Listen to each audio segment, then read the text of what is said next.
previous teams. I mean, if you're going to change up the comp away from the meta, you gotta show us something new. And quite frankly, we just didn't see that execution trying to force the double initiators onto these maps. Yeah, I mean, we just had, two very good examples from Paper X as far as like trying to force something new. The triple controller for Breeze, as well as the no duelists there on Sunset. And it managed to get them results, at least at the very end. But we saw what they wanted to do there on Breeze, but we never really got that picture here from Global. Yes, now on the flip side, Ye has been trying to play a lot more with the team. Now, is that good, better or worse? That awaits to be seen. But it is good to see that he's willing to say, you know what, I don't care about my past records, etc. I'm here to work on a new team to build this together to try to carry Bleed Esports forward as a 5-man squad. So if they're on that path and they are able to clean up those comms a little bit, I think I might favor Bleed just a bit. Speaking of past records, by the way, I like how this match is showcasing sort of like the classic APAC talents. You have Blaze King, you have Benkai, and you have Crazy Guy for Bleed, all the IGLs that have been facing off against each other for years in the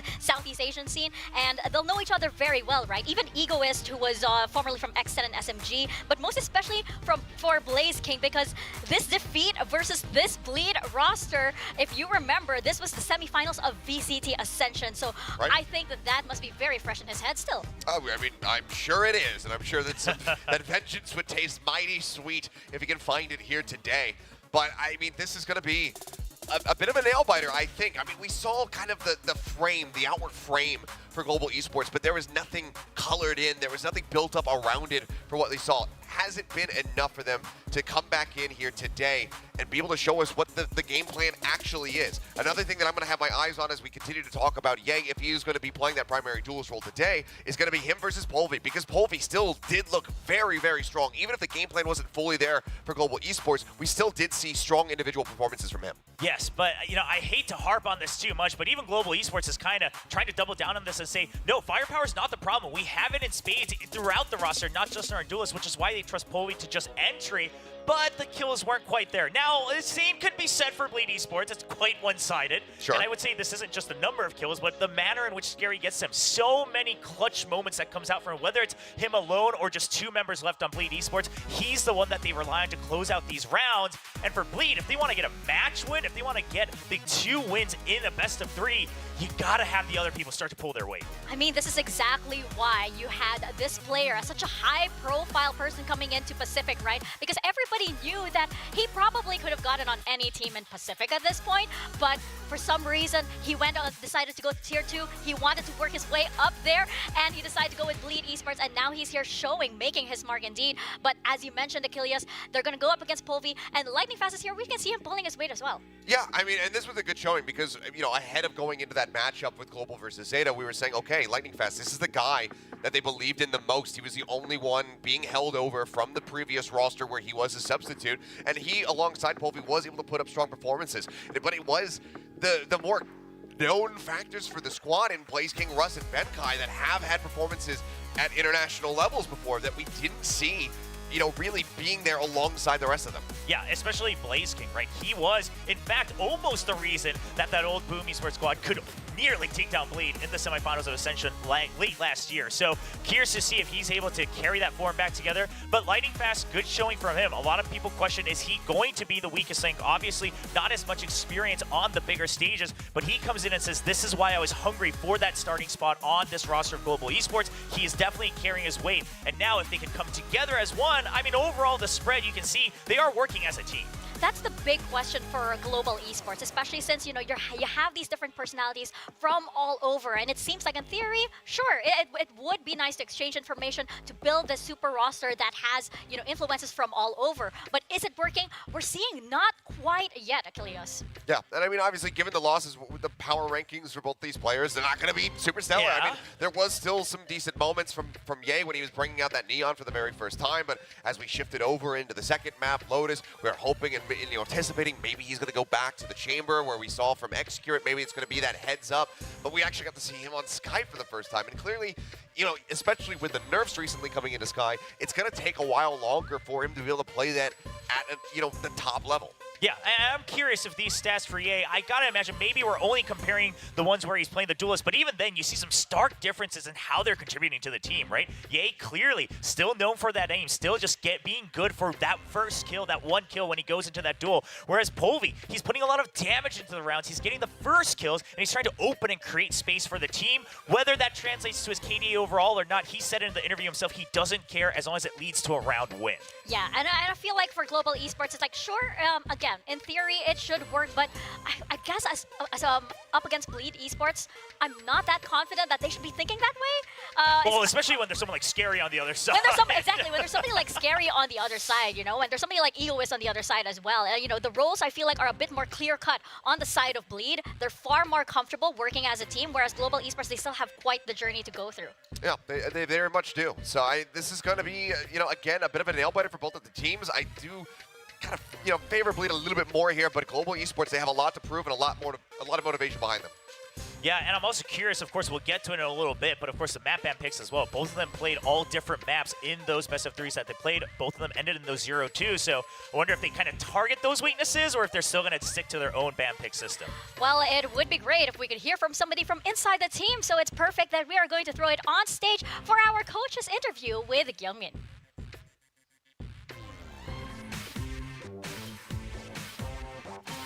VCT Pacific Kickoff. 탈락을 눈앞에 둔 두 팀이 만났습니다. VCT Pacific Kickoff, we have two teams fighting for the elimination match. So Pacific first-timer Bleed and GE with the Rosary Jam are standing at the edge. 퍼시픽에 처음 도전하는 블리드 e스포츠 그리고 리빌딩으로 도약을 시도한 글로벌 e스포츠가 그 주인공인데요. 각 팀의 감독들 만나보겠습니다. Hello. Okay, for Bleed coach, I'll ask you the question. You had a match against T1, so what do you think about your first Pacific match? 이제 첫 매치로 T1을 만났는데요. 어떤 게임으로 인상이 남았는지 묻겠습니다. Obviously, we are not satisfied that we lost, and I think that we had better chances. It was a very tiring day, long day with many difficulties. Yeah. Unfortunate, but it happens. It's the same circumstances for them. I think if we would have won Breeze and closed it out earlier, I think the game would have had a different outcome. But yeah, it's okay. You learn from losing.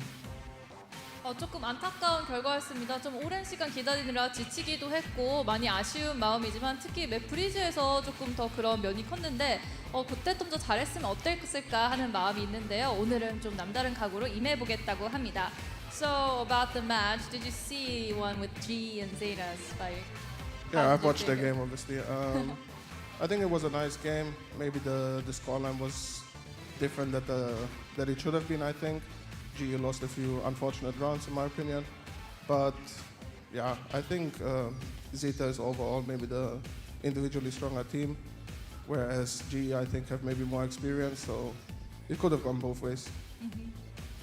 조금 정말 모두 다 열정적으로 임한 게임이었고 당연히 봤다고 답했는데요. 제타 모두가 모든 선수들이 탄탄한 팀이었고 GE도 정말 잘하는 선수들이었기 때문에 어떤 결과가 나왔어도 이상하지 않았다고 답을 해줬습니다. 이제 그러면 스핀 감독에게도 질문을 해보도록 할게요. So Coach Spin, how was your first Pacific match? Terrible. Yeah, okay. It sucks to lose on the stage. First big game for the boys, no one wants to lose. But today, we'll be better. Yeah, nice. 첫 번째 무대에서는 져서 너무 정말 속상하다고 말하는데요. 또 이제 사기다 꺾이기도 하는 마음에 많이 속상함을 토로했지만 오늘은 좀 다를 거다라는 각오를 전했습니다. So the next question is, Bleed has Ye, so can you pinpoint one player from GE? 블린에서는 예이 선수가 두각을 나타내고 있는데 GE에서는 어떤 선수를 꼽을 수 있을까요? I'm sticking with my man Polvi, Oh yeah, young great. Finnish god. I trust, I believe. I Today's will the day. 저는 폴비 선수를 믿는다고 말했는데요. 여전히 그를 신으로 생각하고 있고 오늘 그 활약을 나타낼 거라고 확신한다는 말을 전했습니다. 그리고 이제 두 팀 중 한 팀은 이제 킥오프에서 탈락을 앞두고 있습니다. 어떤 마음을 지금 갖고 있는지 두 코치님들에게 물어보겠습니다. So, how are you feeling before heading into like what could be an elimination game? I mean, not much changes really. You want to win every game, you will go with the same mindset in every game. So yeah, we will just focus on ourselves. We are very confident in ourselves. Practice went also good. The veto was actually very good for us also. we expected the maps kind of. So yeah, we are very confident. We will just play our game and see what the outcome is. 네, 자신감이 있기 때문에 이 상황에 상관없이 끝까지 이겨나가겠고 그 자신감으로 오늘 좋은 결과를 이끌어내겠다고 아주 좋은 모습으로 답을 해주었습니다. 또 똑같이 스핀 감독님에게 물어볼게요. So same question goes to you. You Spin, how do you feel about it? Honestly, not really a lot to add. I think Legia has answered it perfectly. It's the same as any other game. There's a lot of pressure, of course, but it doesn't really change how we're going to approach the match. 레기와 감독과 마찬가지로 같은 마음가짐을 갖고 있다고 말했고요. 지금 이 상황이 우리 경기력을 변화시키지 않을 것이고 우리도 같은 마음으로 끝까지 경기에 임할 것이라고 아주 멋있는 답변을 해줬습니다. Yes, I will be looking forward to the match soon. And this is the final question. There are so many questions, right? This is the last one. I'll ask if they have any things to remind to the players from you. Sorry, say again? For your players, do you have anything to say before the match? Oh, everything should have said already before the game, so everybody knows what they have to do. I believe in them. It's not their first tournament that they're playing, so yeah. 네, 지금 선수들한테 앞에 말했던 것까지 똑같이 정말 믿고 있기 때문에 잘 해낼 것이라는 아주 굳은 마음 전했습니다. And for Spin, to your players? Same thing, really. We've discussed, we know what we have to do, so it's just to go out and do that. 네, 저희는 충분히 많이 소통을 하고 있고 잘 해낼 것이기 때문에 앞전 답변들과 같다는 답변을 해줬습니다. Thank you both, Legia and Spin. Best of luck for both of you. Thank you for the interview. 네, 지금까지 양 팀의 감독들과 함께 인터뷰 나눠봤습니다. 그럼 데스크로 돌아가실게요. Bye. Back to the desk. Well, the coaches did not mince words at all. You heard it. Neither were satisfied with their earlier performances. Legia mentioned that, Bleed can do a lot better, and Spin just mentioned it was outright terrible, like Kilios. I mean, I think that's a perfectly fine way to approach that answer, because doing anything else would probably just be completely and utterly disingenuous. So I think, obviously no one is going to be happy about how things went for either of those series, but it seems like both coaches very confident in the teams. They're saying, you know what, we know what we did wrong. We know what the assignment is. The players know what they need to do. It's all going to come down to who executes it better. Yeah, I think what we can take from those answers especially is the fact that regardless of who they played against, both coaches are recognizing that what they showed on stage was not what they've been looking at during practice. So hopefully today, with both of them coming in with that determination, we're at least able to see the colors that they've been preparing all throughout off-season, because that's what you want to, whether you win or lose, you want to leave that impression of this is what 2024 is going to look like for this team. And if you go out without being able to showcase your playbook, that's when it really hurts. Speaking of going out, this is our first elimination match, so there is that additional pressure, as the coaches mentioned themselves, and I feel like, right now, well, I think the whole talent pool right now favors Bleed in a certain way, so I think that, there's good reason to. I mean, obviously. Yeah, goodbye, India. Wow! We're gonna go hide now. No, I can see the comments right now. Oh, Look, we like I said, we had a framework from Global as far as what they wanted to do, but they weren't able to execute on it.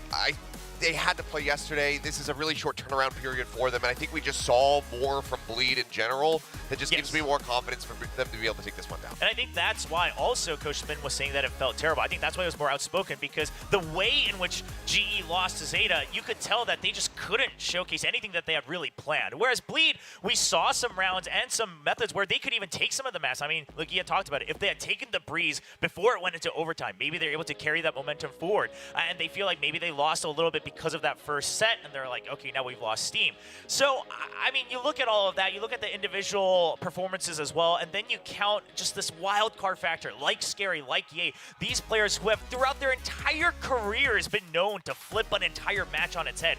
You have to remember, Scary's that guy that even Paper Rex back in the day was like, if he's the last one alive, do not push, he will clutch against us all. That's absolutely right. He's scary for a reason, right? Yes. And like I don't know. I feel like for Bleed, there is that extra attention on them because they were that Ascension team, right? They are the guinea pig for all of this, happening and being new in Pacific. So there is that, aside from having Ye as well, there is that extra pressure on them to be able to succeed. For Global Esports, I feel like this was not at all what they wanted to show, as you mentioned, Will. But I feel like it's just too early for them at this point in time. Perhaps later on during Pacific.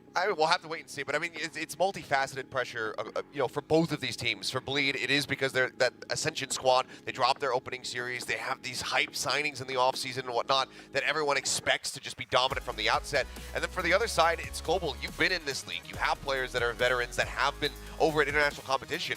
Do you want to lose to the new kid on the block, you know, and then have them be the ones that send you out? Absolutely not. But I think for Global, what they really need to do is they need to have a nice, fast-paced start to this series. They need to come out swinging. They need to rack up some opening rounds and just sow that seed of doubt in the heads of Bleed, because as we're talking about, with elimination, if you start falling behind, those thoughts are going to start cycling around your head, and it's so difficult to flush them out. So if you can make them just constantly be thinking about, like, oh God, are we about to get eliminated? Are we about to have this break? Are we not going to be able to go to the playoffs? That can spiral out of control for the enemy team. So Global can get that set up nice and early against Bleed. Maybe they can close this out. Yeah, and I mean, they've mentioned it during the interviews as well, but Global Esports is a squad with a lot of experience in and around Tier 1 as well. Now, all the members of Bleed Esports have quite a bit of experience as well, but most of them in much smaller sub-regions, right? Not playing against the best of the best around the world. Obviously, EA not counted in that discussion. But then we also saw that during the offseason. Global Esports, their mentality has definitely improved a lot because of the veterancy that they have, making the comeback that they had at Convergence, things like that. So if you're able to push the pressure first and put that doubt into Bleed's mind, then you have a little bit more wiggle room, even if a couple rounds go bad, because you can regroup. We've seen that. We've heard their comms throughout their own videos as well. They're able to push through to the end and close it out. And I do believe that. I do believe in experience pulling through. I do believe in, like, you know, the veteranship of everybody that's on Global Esports. But if we're talking about veteranship, on the side of Bleed, you do have Crazy Guy, who has been playing for quite a long while. The Beast from the East, as he was, you know, once known and is now here. I do believe that, like, you know, everybody on Bleed has been saying that, like, he's a cracked IGL. We all follow him, and you know, even Ye, for example, that says something about the potential of this roster. This is only kickoff, so their journey here in Pacific holds a lot more to be discovered for this team. Yeah, it really does, and I mean, just, you know, the speculation on investment alone as far as this roster is concerned, it's astronomical. It's what people are reporting. And you want, when you're going to be putting down money, you want to be able to get that ROI. And for Bleed, if they can come back out here, they can take down Global Esports, keep themselves in this tournament, you know, maybe get a crack in a rematch, whatever, depending on how the other matchup goes later today, then I think that they'd be in a very strong position to just already be in a playoffs in their first split. Yeah, I think, you know, everything that we've talked about, it all comes down to the fact that for GE, they just need to show something new. They need to show us why they've collected these veteran players, that they're able to kind of change their game plan on the fly and showcase something new every round so that you have to keep guessing, because that's the type of thing that's going to shake up a new kid on the block, like Bleed. Sure, individually they have experience, but of course, while they have 3 as a core, you've got these 2 new members who might not be used to the way that you're playing. Obviously, Ye coming from a completely different region, and for the longest time playing under a very unique style of Valorant back when he was an Optic as well. So GE, that's the game plan. For Bleed, I think the reason they feel confident is if they're just firing well, I think they feel that they should be able to stay just one step ahead for the most part. Not to mention, Likia did mention as well that the map vetoes tend to favor them. So I feel like, you know, that confidence is already like, oh, okay, all right, Global, let's see what you got, because I think this is ours. Yeah, and that's the other thing, is that should mean to me, because we don't have that much tape on Global Esports' roster either, that should mean that he's going off of these maps that are very default heavy, very set play execute heavy, and he probably expected GE to favor those. So whether he's prepared for that or ban those out, who knows, we'll have to wait and see. But whatever maps we have, GE has to say, no, we have different styles. Like you said, Achilles, we can push up the pace whenever we want. Well, right now we have a little question for our audience, right? A teammate with an operator, but no shield. What are you thinking? I don't know what the choices are, but get me out of here. We lost this one, or do it for me. No, it seems, whoa, okay, all right. It's like, do it for me, go for it. I mean, you already gave that big investment, right? You might as well go all the way. I mean, if it's an overtime, then, you know. Okay, if it's an overtime, but honestly, given my experiences in ranked games, people haven't given me that trust when I play operator with no shield, so because I don't believe like, the 61% for 1 second. You play like mostly like Viper and Yoru when I'm with you, so not necessarily agents that are known for their operating prowess. Fair.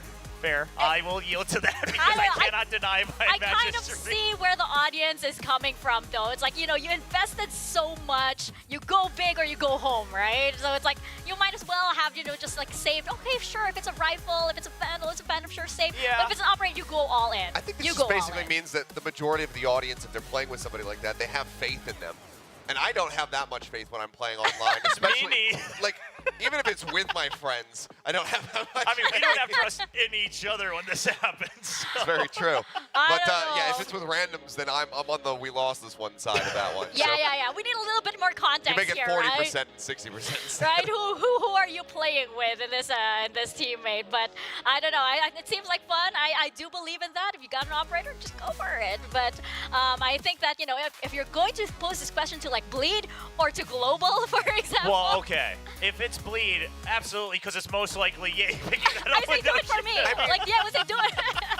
I think any time it's at the top level, it's True. perfectly fine Yes. and usually acceptable. You know, obviously you could just get out traded because the other person on the other side of the lobby is also just as cracked as you are. But I mean, we have some fantastic offers out here, so I'd say it's pretty safe if you're going to be going at the pro level. Yeah, and obviously at the pro level, you're usually all in sync as well. You're communicating, hopefully, Of course. I would assume, very well in a pro match.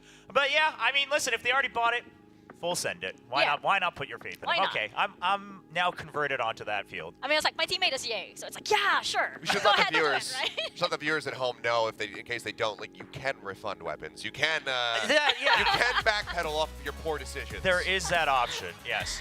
It's a video game. You have second chances. Yeah. You have ways to remedy your mistakes. Can't say like, oh well, I already have it, so. You have second chances, but it's like, oh, it's getting late. This is supposed to be my last game of But Valorant. what if they tried to drop it because it's a skin and they try to give it to their teammate? Oh, Now it can't be refunded. That's true.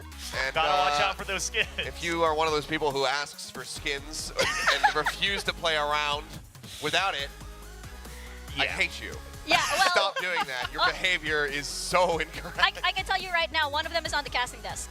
Oh, I see. Oh, okay. Yeah, one of them is on the casting desk. All right. He's like, please give me skin. Oh, can I borrow yours? Oh, okay. Well, I am glad I have strictly been playing on the Korean server, so I'll separate myself from that. But yeah, nonetheless, I mean, listen, obviously the skins are great as well, so I get it, but it's like you only have 30 seconds to prepare for the round. And They like, do the same thing.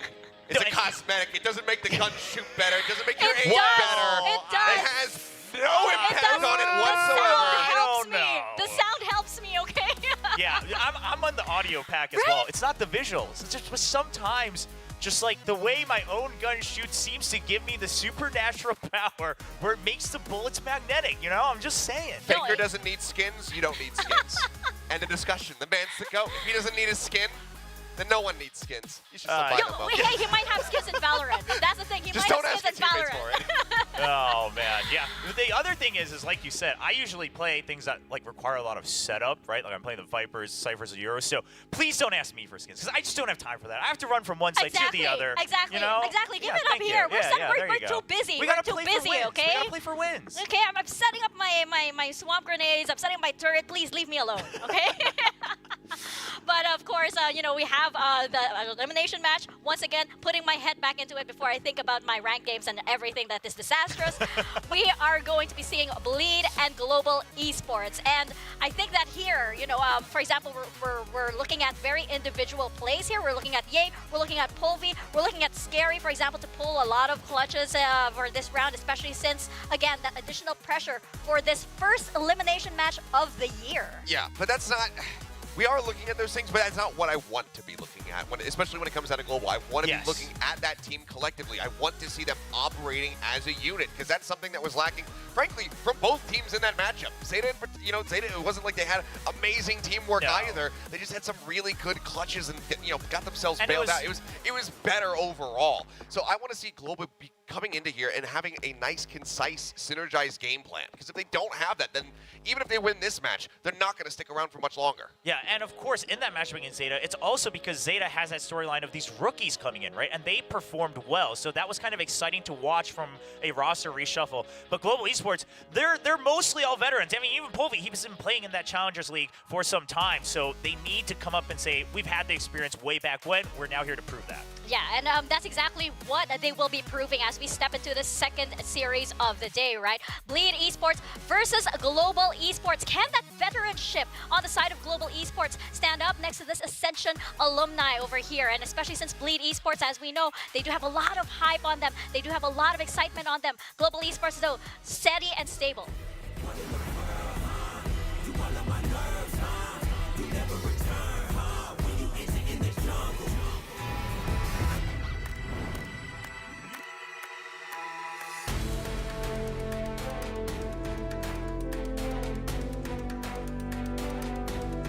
two teams facing off for another chance. This is the first elimination match. Which team will continue the journey towards Masters Madrid? They have proven that they belong. El Diablo has been resurrected. Bleed Esports!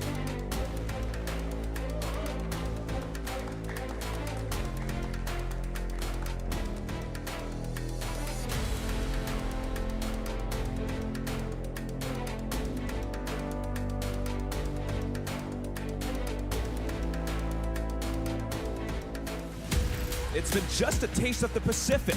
They have fought and they will keep on fighting. Global Esports!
Alright, so we'll begin the map video for today's second match. We will be conducting a coin toss to determine Map bans coming in right now for Bleed and Global, and right now I feel like Bleed, they mentioned that you know, they were confident with their map vetoes, and but I feel like, you know, Global, you know, they're trying to be quiet and they're like they're keeping their secrets to themselves for the moment. Yeah, I mean, we'll have to wait and see. Obviously, anything you said in the interview could still be kind of relayed over in those last couple huddles. Now, both teams had banned out Ascent initially, and Global Esports are going to continue to ban Lotus as well. So this part shouldn't be too surprising. Oh, well, this is a little bit of a surprise because Sunset so far has widely been delayed for, you know, that third map that's kind of left open. I haven't really seen that much priority put on it, but Global are going to be selecting this one right off the rip with Bleed starting on defense. So we'll see if they've been able to copy down PaperX's homework fast enough to maybe run a Sage comp on it, or if it's going to be a little bit different, but Bleed themselves opting to go for Icebox.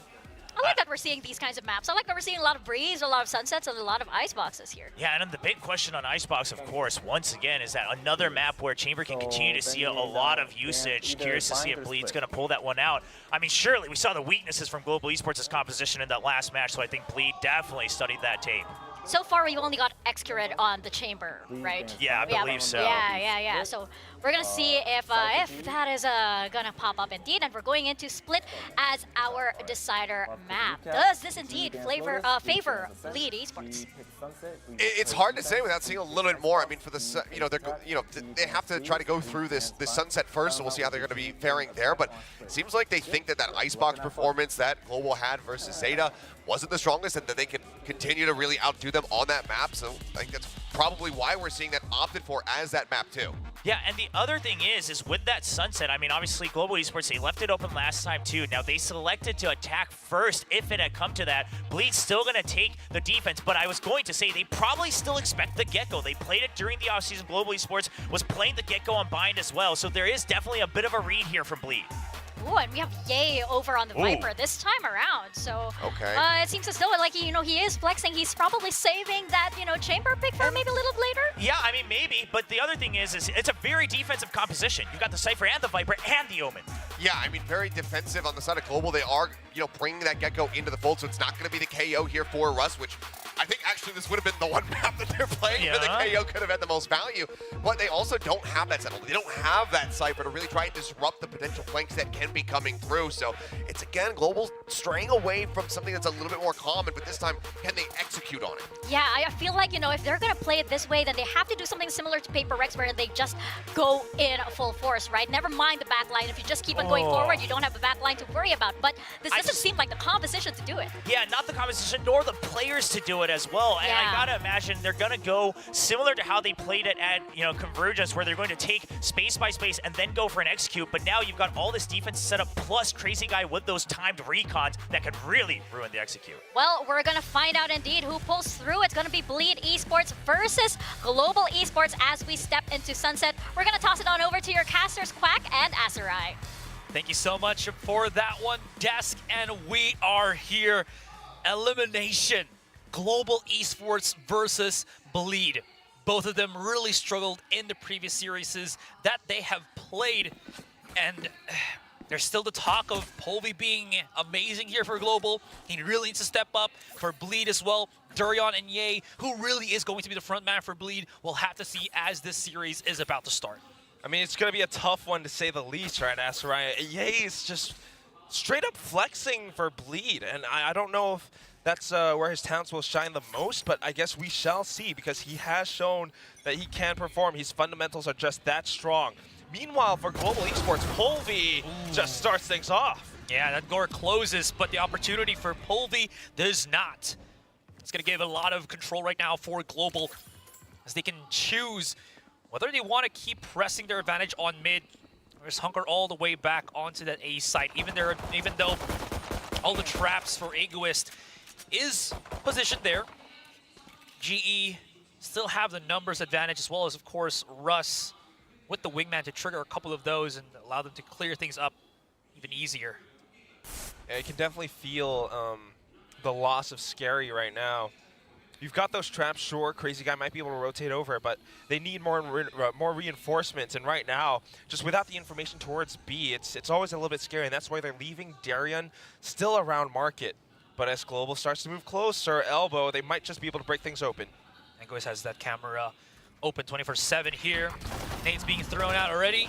There's the wingman for the easy plants. Not even going to be a cancel, deny, or anything. Blaze King does get the kill onto Crazy Guy as well. This is a great start here for Global Esports. Players of Bleed stuck at the back of that A site. That spike is planted right at the precipice of those traps, and Global don't even have to commit into the site itself. They can just stay all day long here on Elbow as the rest of Bleed now start to move right in. They chill in. Bleed has to go in for that defuse, and as soon as they stick, the spray comes in, and it's just post-plant delays for days. Ooh, lots of efforts here for both Egoist and Durian. Durian somehow making it work, but time not his friend. It shall be his enemy, and it shall be his team's demise. His first round, it's taken by Global. Not to what we expected at all. I mean, everyone kind of thought Bleed would have a stronger start, but Global definitely shows that they have surprises in store for us. Polvi is an incredible duelist, and he just waltzed right up the door. Able to take that duel against Scary, and then the rotations through to A. I mean, after losing Scary, Bleed instantly just, you know, shrunk down a little bit. None of them were able to defend the site, and, you know, we watched the whole thing play out. It was just Wingman doing everything. Yeah, especially the part where they lost so much mid control and Bleed never really recontacted it, so they couldn't really figure out where Global was planning to push. It was more of a wait for the stimuli and then react, and that doesn't work when you're up against a team like Global that really likes to take the advantage, especially with a composition that has no sentinels, so you really know that they're going to be banking on the pushes every time they actually make for that contact. Precisely. So of course, well, this is just a bit of a save round for Bleed. How much can they really pull off? That's the question. I mean, this is the reason why they still mix up, right, between Ye and Durian, because when Ye joined Bleed, you still know that Durian has that star power. And one of those shots shows us a glimpse of it. He definitely carries that zombie pride with him, but the what? Zombie. That's what Ye was playing under this weird new name when they were trying to keep it under wraps. But anyway, it's definitely something that you want to respect, because Darian is not someone that you want to underestimate. True. But that said, it's just one pick, and while they are moving forward into the A side, it's trampling, it's a lot of noises. Bleed are, well, not quite able to fight back. Yeah.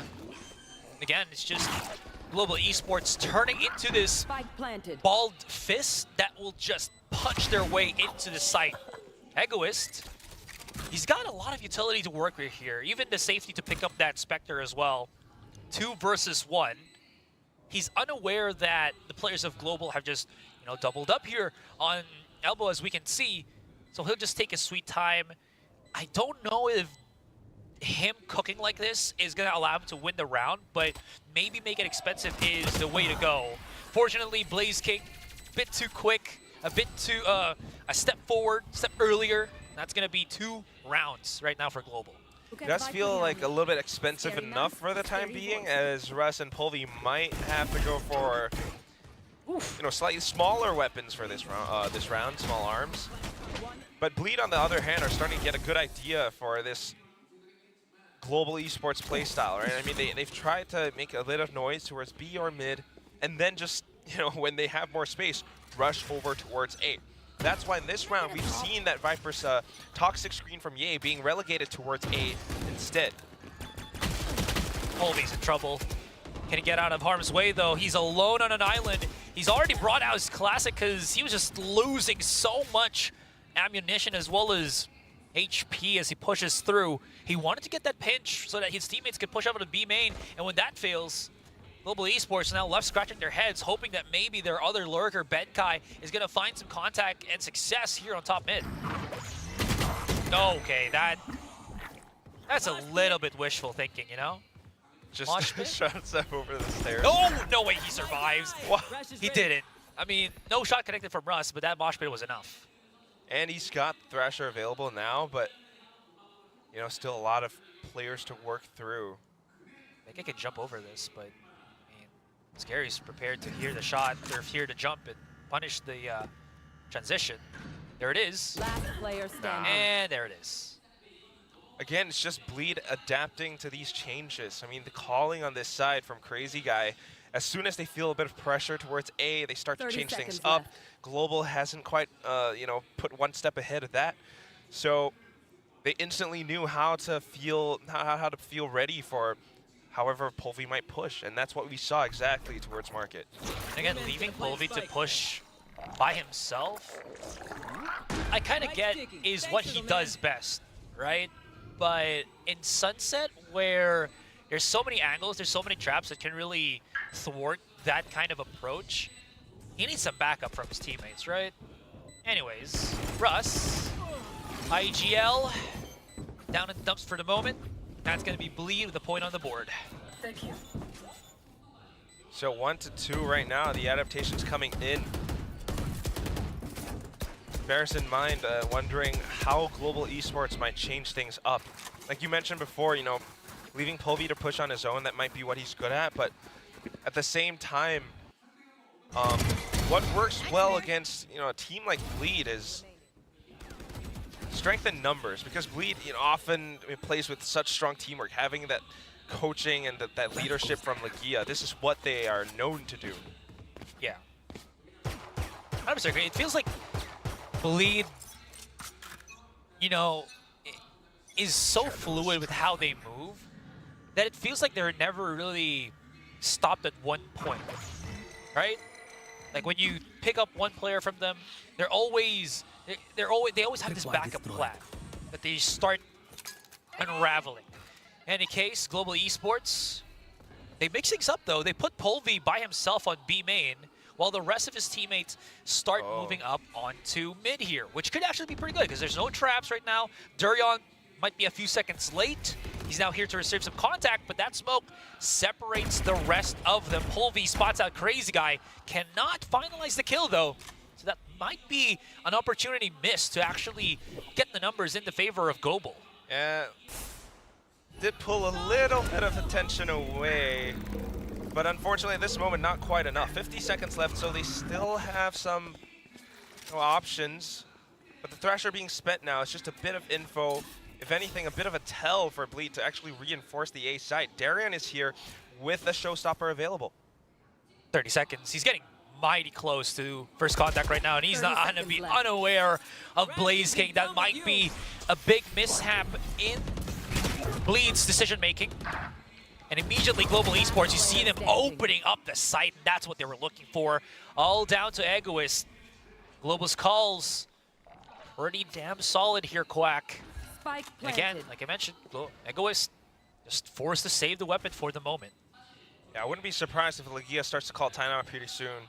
For now, Global Esports definitely throwing things into plans for Bleed, knowing how to pull the attention away, have Polvi to come up on a flank, of all things. And then at the same time, just the pushes coming out from Russ, Benkai, lightning fast. They have shown that they are capable.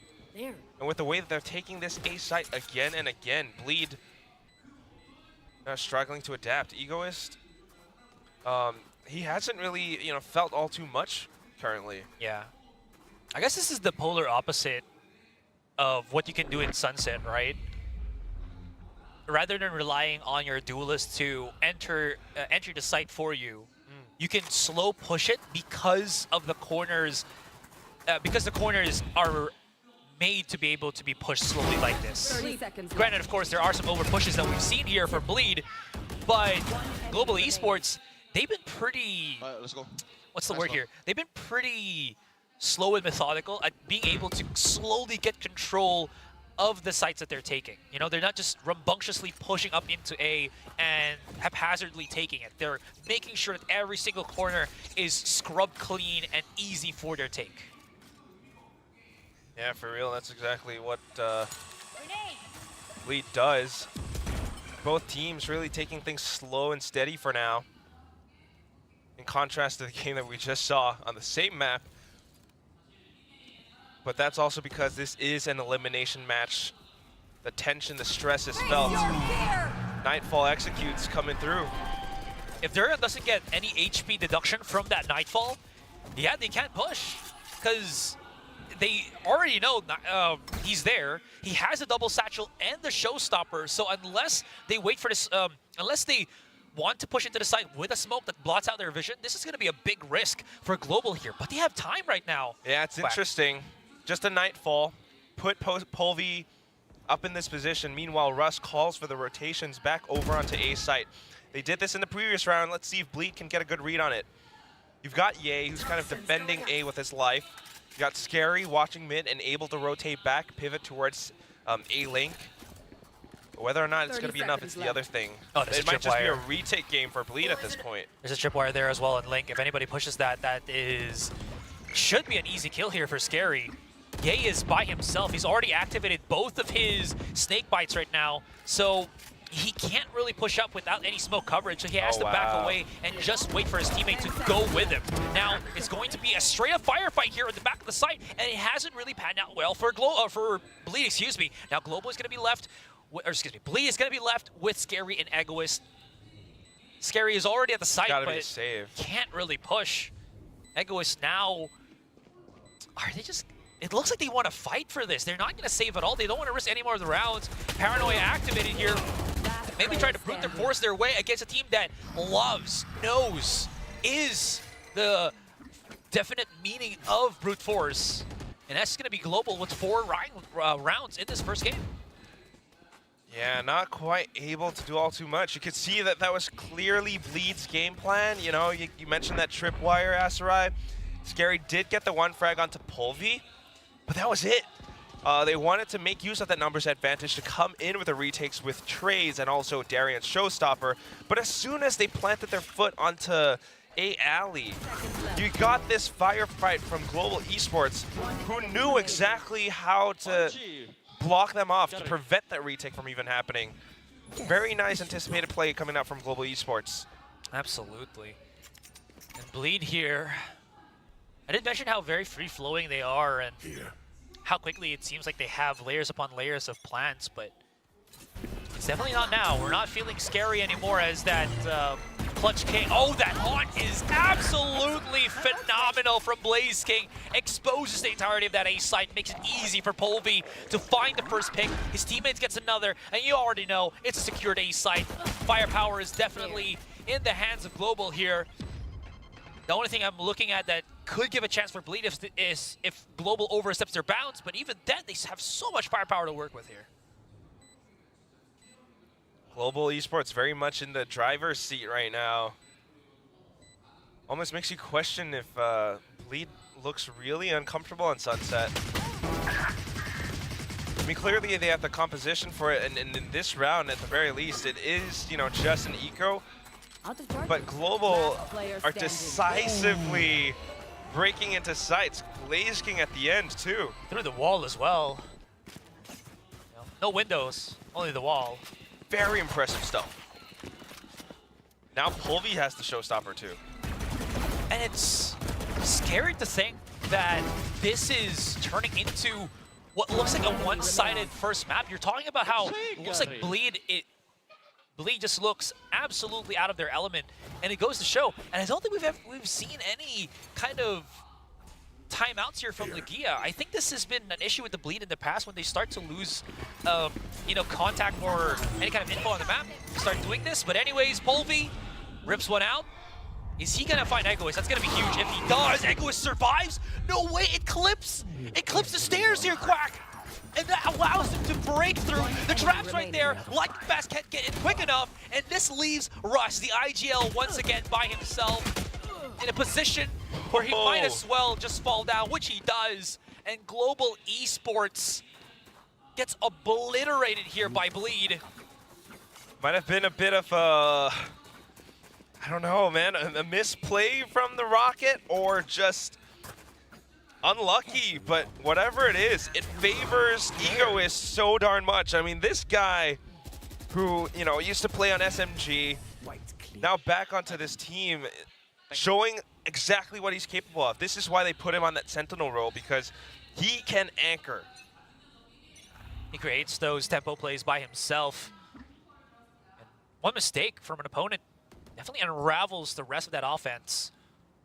This is a given thing here for Bleed because it gives enough for Durian to also pick up the operator, which is tremendous. No one else was pushing that B main, so it's a free pick for Durian, and he can just choose to get back. And because of that, as he spots no one as well, that coaxed the rest of Bleed to start getting some information here on mid. Crazy Guy activates the drone, spots out Polvi. Now they're aware Global is coming here on top mid. And they're very much so ready to receive it too. Polvi, it's an op versus op, but Darian's got the other angle, takes down Lightning fast, and as it happens, Crazy Guy comes back in around just to check. Yikes. Polvi's on an operator, so you can't really deal with so many angles, slow pushing like that when no one is checking your 6. One at the corner here. Crazy Guy actually picks himself out the operator, wants the challenge, and they will get punished gloriously by Benkai. If he finds some opening here, maybe somehow, some way, there was a world where he can get into A and activate that ultimate and then put himself in a 2v1 manageable situation. Not gonna happen this time. And Bleed, no need to call for those timeouts. They're adjusting on the fly here. And what looked like to have been a strong start for Global, Bleed starting to build things back up. Very curious as to how it happens too, though. I mean, getting the information, just starting things off a little bit slow, but having an idea, at least a bit of a roadmap as to how Global Esports operates on this map. Now they're starting to feel a little bit more confident, holding the right areas, and at the same time, I mean, just a good little bit of slicing the pie for Benkai. Now coming back into it, the off, a bit of early aggression, but then punish right back. Crazy Guy with the Hunter's Fury. Yeah, making sure that his teammate is going to be safe. What's the true damage on Polvi here? Benkai snuck himself all the way up to A. Scary unawares. Egoist. Does he dare push A main right about now, because Benkai might not leave his ultimate. If Egoist can time this perfectly, nobody from Lead is going to be aware of. Oh, never mind. That Thrash is just diabolical. With that, the punish from Benkai onto Egoist. It's going to be Darren with the showstopper to try to bring things back for his team. It starts things off with the op shot, and that does bring numbers back just by a bit. Polvi slowly coming into mid. Ooh, crazy guy. Thought he bit off more than he can chew. This man's got molars for days. Durian, does he risk himself to push here with the showstopper? Nah, it's... The ROI isn't good enough. Save. Yeah. Wanting to hold on to that operator, but I mean, still, thinking about how the round plays out, it's a lot of weird, like, individual fights. Darren with a nice attempt to try to deter them away from B at the very least, but then towards the end, like you mentioned, it was really just Benkai sneaking in. I think part of it is also how the map is laid out and Lead not really able to watch everything. Right, you've got this double controller setup, you've got Egoist on the Cypher, but it's just not quite enough to cover all the bases. There are always these tiny gaps that Benkai, for example, can use to sneak up past alley, sneak a frag, take control over A. That's the strength that Benkai brings to the table, right? It's his confidence, it's his timing plays that when it works, it puts you on the map. And we saw that happen when he was, well, we didn't see it, you know, come into fruition when he was trying to do that against Zeta, because he was losing a lot of the fights against Laz. But here, we're seeing the polar opposite of that, which is in benefit of global esports. Precisely. It's lovely to see how global esports are starting to move these puzzle pieces to make them all fit together. First of all, you got Polvi, who's a bit of a wild card sometimes, but then Benkai, this proven entity, and we know how he lurks. We know how he hides and strikes when the iron is hot. Well, his iron is definitely scalding here, Quack. Bring them down. I mean, this is so different from the global that we've seen from a couple of from yesterday's matches. They're so controlled, they're so precise. These guys have truly woken up, and I don't know if they can continue this rampart. GE fighting truly will turn into a GE winning. Very, very careful. And look at how they're still maneuvering across. Still Benkai on the lurk, carefully checking corners. They want to make sure that they can keep the numbers advantage as they execute in, but Scary does not let that happen. Lightning Fast already down. Yay and Egoist. Whew, look at this, backside control. Lightning Fast cannot get out. Shot and step. Catched up by Yay, 3 kills and Bleed 4-6. Global Esports all turned on their heads with a huge paranoia from Scary. And yeah, that's exactly what it starts out. Scary. He's the guy who puts up that roadblock. Up around B, I mean, he just has that one paranoia, and it just nicely covers the entirety of B main as they push out. He gets away with that one frag, and then the rest of the team comes in at the same time just to prevent them from going into sight easily. There's always that little opening around market, and the timing of the dark cover was a little bit off. So a little bit unfortunate for Global Esports. They couldn't quite break through, and wow. Off of that loss, they might just be the... Oh no, actually it's a Bleed timeout off of their win. Gia is known for those kind of timeouts where it's not really to recuperate his team, it's more to try building what's already slowly built by the team with these rounds. So with that being said, it's like he's just, again, trying to maneuver, probably figure out how to deal with Benkai's lurks. Because I think has been one of the biggest issues that they've been trying to figure out against Global here. Is just how much map control Benkai really brings to the table to his new team. Yeah, we've seen those lurks getting a little bit pesky for Bleed Esports now, but at the same time, I'm wondering what they're going to do. You got this operator, you got the showstopper too. Maybe a bit of early round aggression just to bring the momentum back under their control. We are nearing the end of the first half, and if Bleed can end this 6-6, they'll have an easier time as we swap sides. Oh, but okay, we don't see anything too early yet. Global playing things very carefully too. Okay, spots out the camera there very quickly, breaks it down. Egoist has placed all of his tripwires on elbow here. They're much more okay with fighting A main, or A link, excuse me, than elbow without any of those utilities. Where's the cages though? Does he have no money for the cages? Not too sure, but at the very least, yeah, there's one up by elbow. He knows that this is a spot that Global has approached many times before and wants to counter it. Oh, that's a huge hunt. Who's got the here's the party? That is going to be Durian dunking it in the face of Benkai. And this is a bloody take here for Bleed. Somehow manages to get in.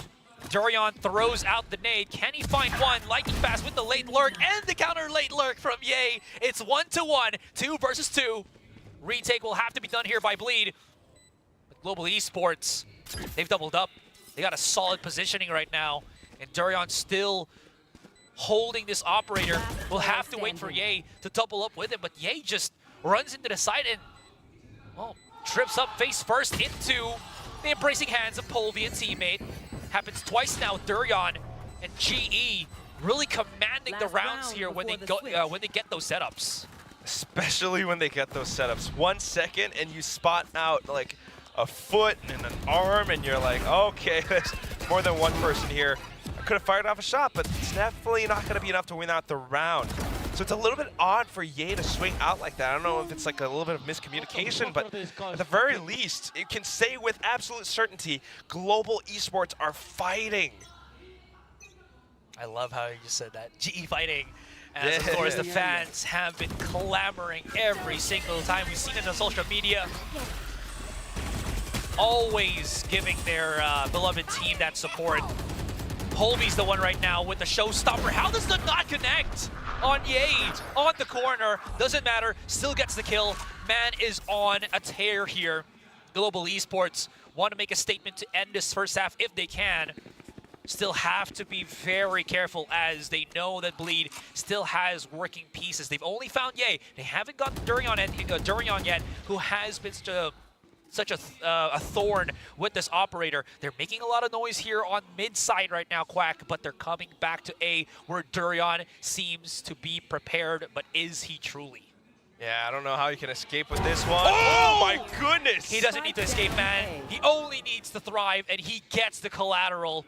Polvi does shut him down very quickly. Damage be done. Has to pick up the spike, 30 seconds. His teammate, lightning fast, trying to get that clearance so that there is a lot more opportunity for Polvi to push up onto the A site more securely. The big problem is, can he? Also, just gonna point it out there, does Crazy Guy have some nasty little lineup for a default plant because he's got 2 shock darts. I don't know where, I don't know how. I kind of expect him to be able to do that. If not, at the very least, he's got the recon for his team to come in at the retake. They've got the numbers for it. But Polvi has paint shells too. I don't know if he wants to push out even further though. That's the thing. Because he might get punished, and that's basically going to be the round for Bleed now. You know, I was thinking that he was going to use all of those utilities of his, but he doesn't really need to. You know why? They're not expecting him to be on the site. Yeah. So him just being silent and deadly is already in, you know? But that said, you know, it also kind of works out because I don't know if it's like Polvi overheating a little bit, but peeking out over the box, I guess he just didn't quite expect Crazy Guy to be on the other side.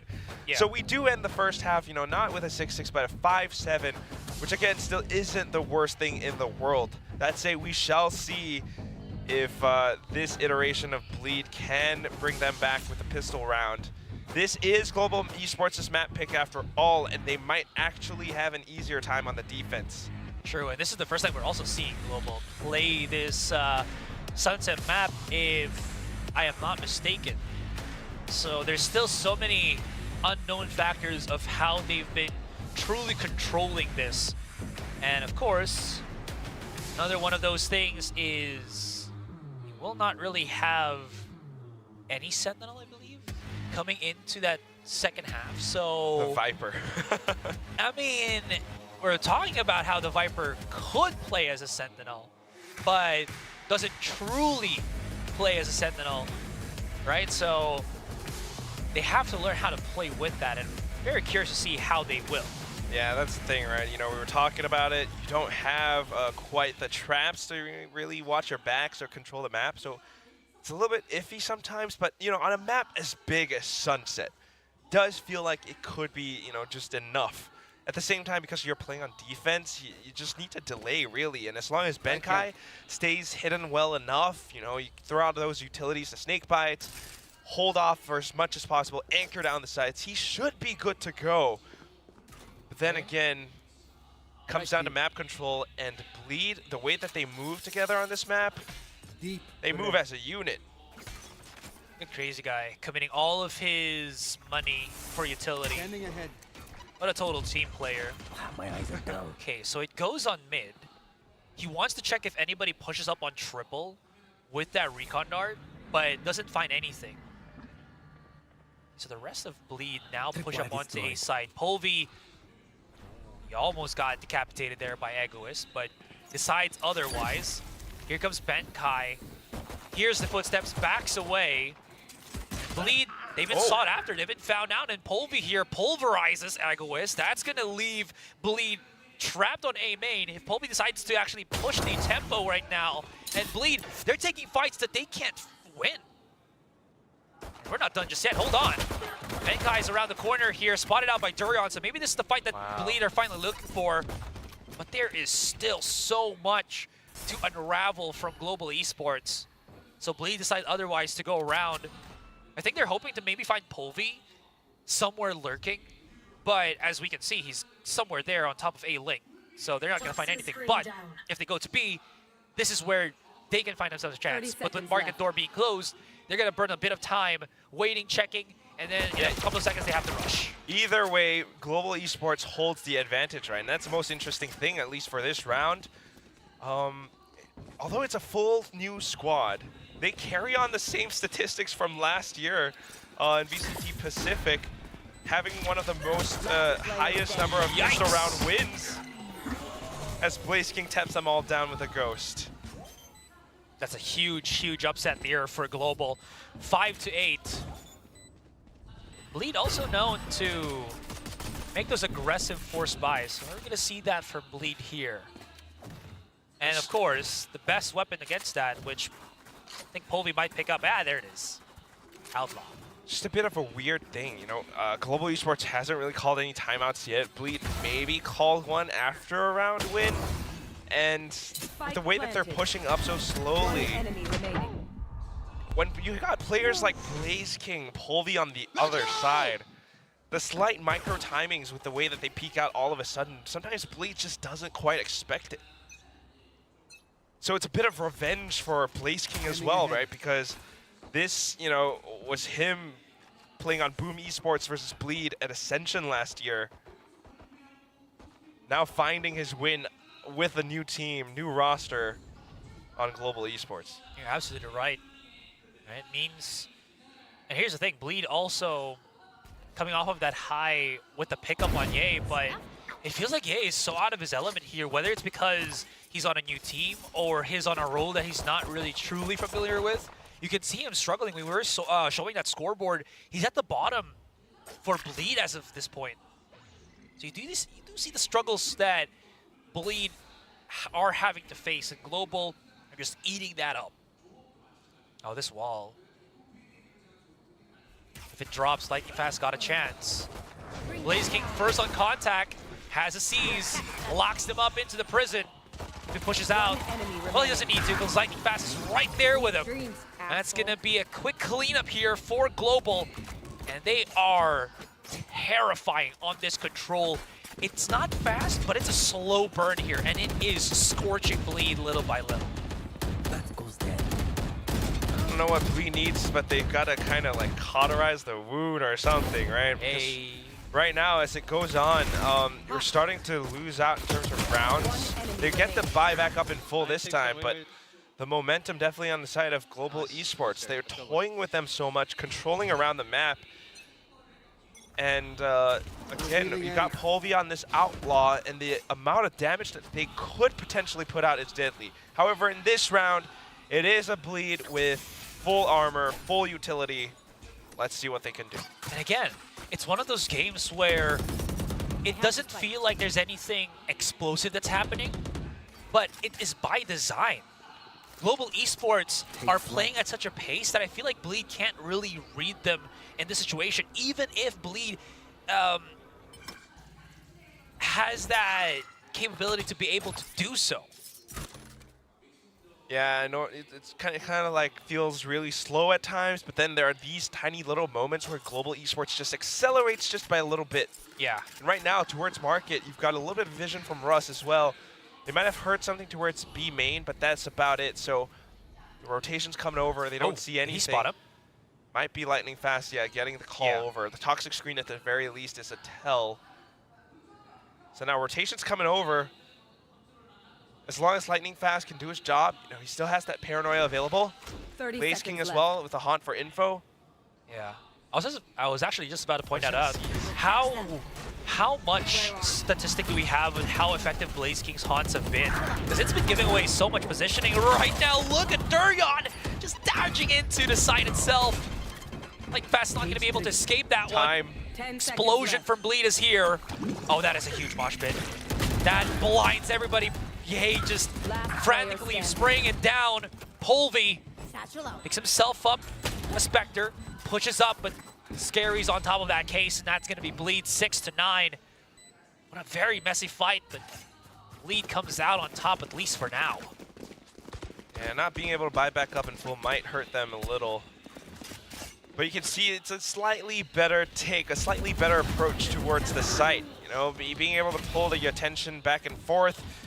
Despite Global Esports having a good read on things, the way that Bleed comes in, you've got Darion and then Scary to find the trades. They make sure that they can control the site safe enough. But again, that's just how Bleed operates. Everything so far in this entire map has been safe for both sides. Hey guys. Obi though, pushed very far forward into the front of his opponents. His teammate giving him some leeway to pick up that orb and back away into A main. If he decides to push up, maybe he can find something, but it seems like Poli might have overheated a little bit here, jiggling a little bit too much, and Crazy Guy capitalizing. And then it's as easy as that. Now, the rest of Global pushing up on mid could put a pinch on the late lurking Ye, but B-side should be theirs. Never mind, Ye turns it back, and now he's got that late lurk that GE will have to deal with. And it's deal upon deal. All right, we're not done just yet. It's fine. We're charging in. Benkai's huge. He gets another one. We'll get shut down by Egoist. As dust settles, who's getting the advantage right now? Feels like it's Bleed. Should be. They are pushing Lightning Fast, but the punishes and the quick trades for Global Esports are just too damn fast, and Bleed can't keep up. As Blaze King approaches from behind, yeah, it's just too much going on in the round. And although Ye got some good picks early on, again, with how big the map is, Bleed loving to move together as a unit, they relinquish a little bit more map control towards, you know, the back and the sides. Unless Scary can really block things off with his smokes, it sometimes just doesn't really work out all too well. And they need a little bit more fragging power right now. You got Crazy Guy who's always there to support. You got Darion who tries to rush in, but then apart from that, no one else is really there to help Darion follow up. So the site kind of falls apart as soon as they make their way in. 6-10 now will be the score, and it's going to be a Bleed that has to save. So I don't know about you, Asteroid, but this map is starting to look like it's almost over. I feel like I was about to say, you know, never say never, as is, of course, by my favorite movie, Karate Kid with Justin Bieber and Jaden Smith. Anyways. And Justin Bieber. And Justin Bieber again, yeah. Durian, though. 6 shot on mid here, but the thing is with Global Esports, right, is if you strike us, cut one head down to take its place, they are so quick at just reacting to the stimuli that Bleed is dishing out. And this hasn't been Bleed's strongest recontact at all. You can find something maybe for Ye here. Okay, never. As soon as I say that, Ye does something like this, and this makes it somewhat doable. You're absolutely right. El Diablo heating things up, right? Can they exercise him out of the sight? As the Nightfall used very, very haphazardly. No follow-up just to scare them, but the pit making it very difficult to them to push over. What is happening here? Egoist, he just pops a couple of shots. He can't find nobody, and Lightning Fast finds Ye left in a 2 versus 1. Yo, what? A little bit awkward for Egoist in that moment. Coming out of the Viper's pit, I mean, you can see the idea that he had because he's already been spotted inside as Global Esports pushes into the pit. So he tried to do what he could, but just without the firepower, I guess. Kind of whiffing some shots, and Ye at the same time separated away from him. I mean, Ye needed to stay in the pit to keep it up, right? So yeah. Global Esports just knowing how to make it work, having that much more confidence to go in for some of these duels. They were decisive, they took things apart, and yeah, although it was a bit of glimmer of hope from star power of Ye, it's still not quite enough to bring Bleed to a decisive win. Speaking of not going to be enough, oh, hold on. Holby's in trouble here. He decides to go on the other direction that might have been incorrect for him. Russ has pocketed himself onto the corner in the IGL, not falling behind. Let's go. Oh, what a controlled spray from Lightning Fast and Russ. Egoist now alone. Polvi might not have gotten any kills, but his teammates sure made use of the push outside of mid that he has just done. Neural Theft activated. That's going to expose the positioning. Spike not in the hands of Egoist here though, and he is looking for a kill rather than pick up the spike first because he does, even though he's exposed his opponents, he does not have the map control to really take advantage of that. I have retrieved. Well, let's think about this, right? You got 50 seconds left, you got full armor, you got a rifle. It's not entirely impossible. So he could go in for the spike plant first, but then where do you go after that? You know the full force and might of Global Esports. At least the last 3 players are definitely going to come after you. Russ has the Thrasher. 30 so you seconds stay in a left. spot that's, you know, well concealed enough that Russ can't find you. Bro, இதுவே நம்ம விளையாடினோம்னா I guess அது Market is plan maybe பண்ணனும் you திரும்ப sneak ஓடி back உள்ள ஏறும் out to the top ஆனா of இப்ப the எப்படி mid, விளையாடுறாங்க பாருங்க come back in யோசிச்சு with a big flank. That is an idea, but Bankai is watching the back. Oh. அவ்வளவுதான் முடிஞ்சு பாருங்க எப்படி போட்டா பாருங்க அல்டா Russ actually found him. கத்தில குத்துவோம் Showing what it means. அட அவ்வளவுதான் Yeah, there it is. I mean, whether it's by sheer intuition or because the meter for Thrash was running out, he found him, dude. He found him. அவர் பாருங்க அந்த Alt போட்டு கிக்கோ இந்த side கரெக்ட்டா அங்க இருக்க தெரிஞ்சு பாருங்க. Nah. 3v1. Ego is just not having a good day. I mean, Paris, from earlier on and then shut now up. getting hit by the Thrasher like this. Ego is just does not feel good. But on the other side, for Global Esports to come out on this. First of all, I mean, the Thrasher just well-timed.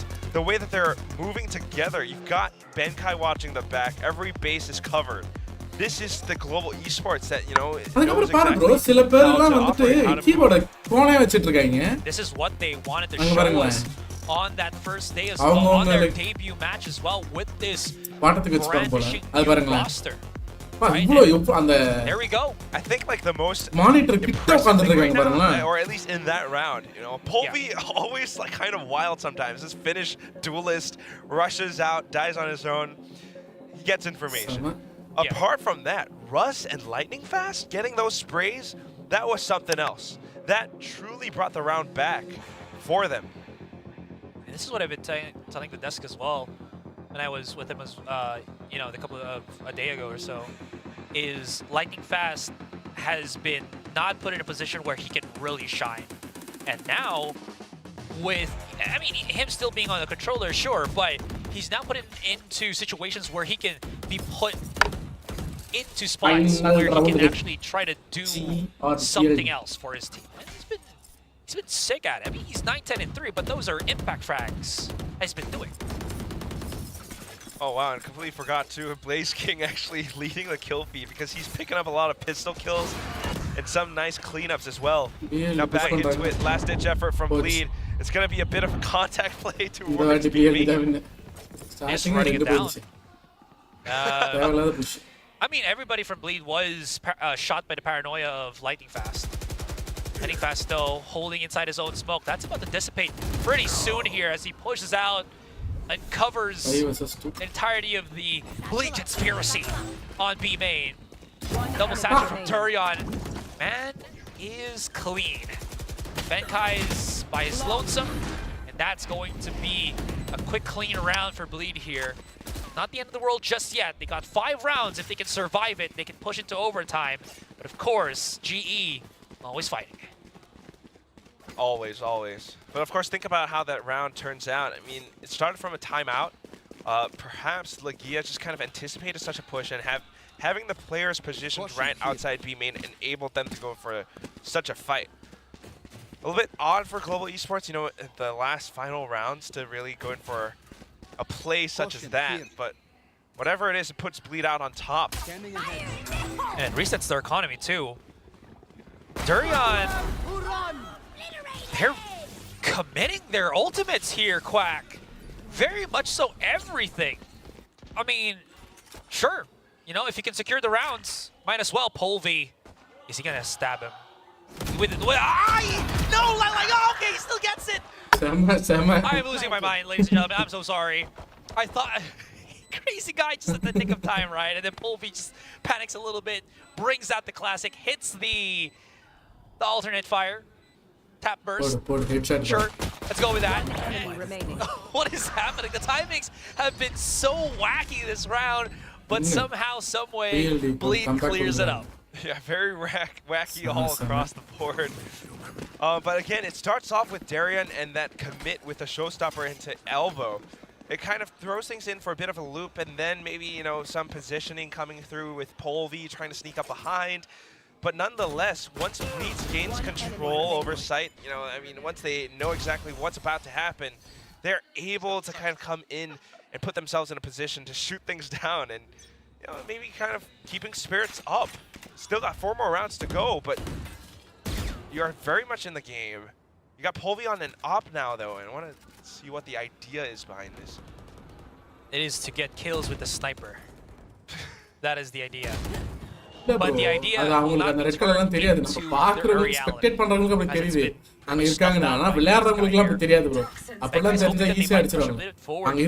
Heroics from the anyways, Bleed clean on the take. They just waited a couple of seconds. Blaze King trying to hold it back from the side, but will lose control instantaneously. And the rest here of Global Esports trying to brute force their way. It might work, but Bleed have been too clean with this trade game for the past couple of rounds now. And Global Esports back again to the drawing board. They're starting to lose control here. 3 rounds a while ago might have seemed impossible, but with how they've been approaching here, Quack, it looks pretty doable from the MYSG team.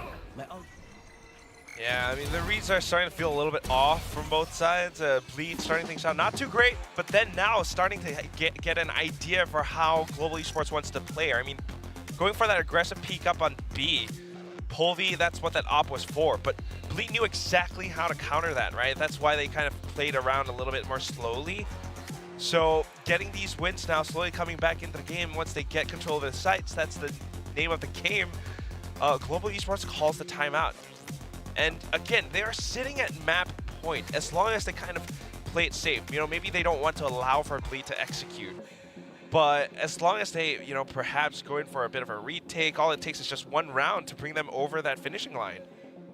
I'd also just add that even though we are seeing the max loss bonus for Global, right, give them a lot more money to utilize, their composition is damn expensive, especially with how they've been buying the operator for Polvi.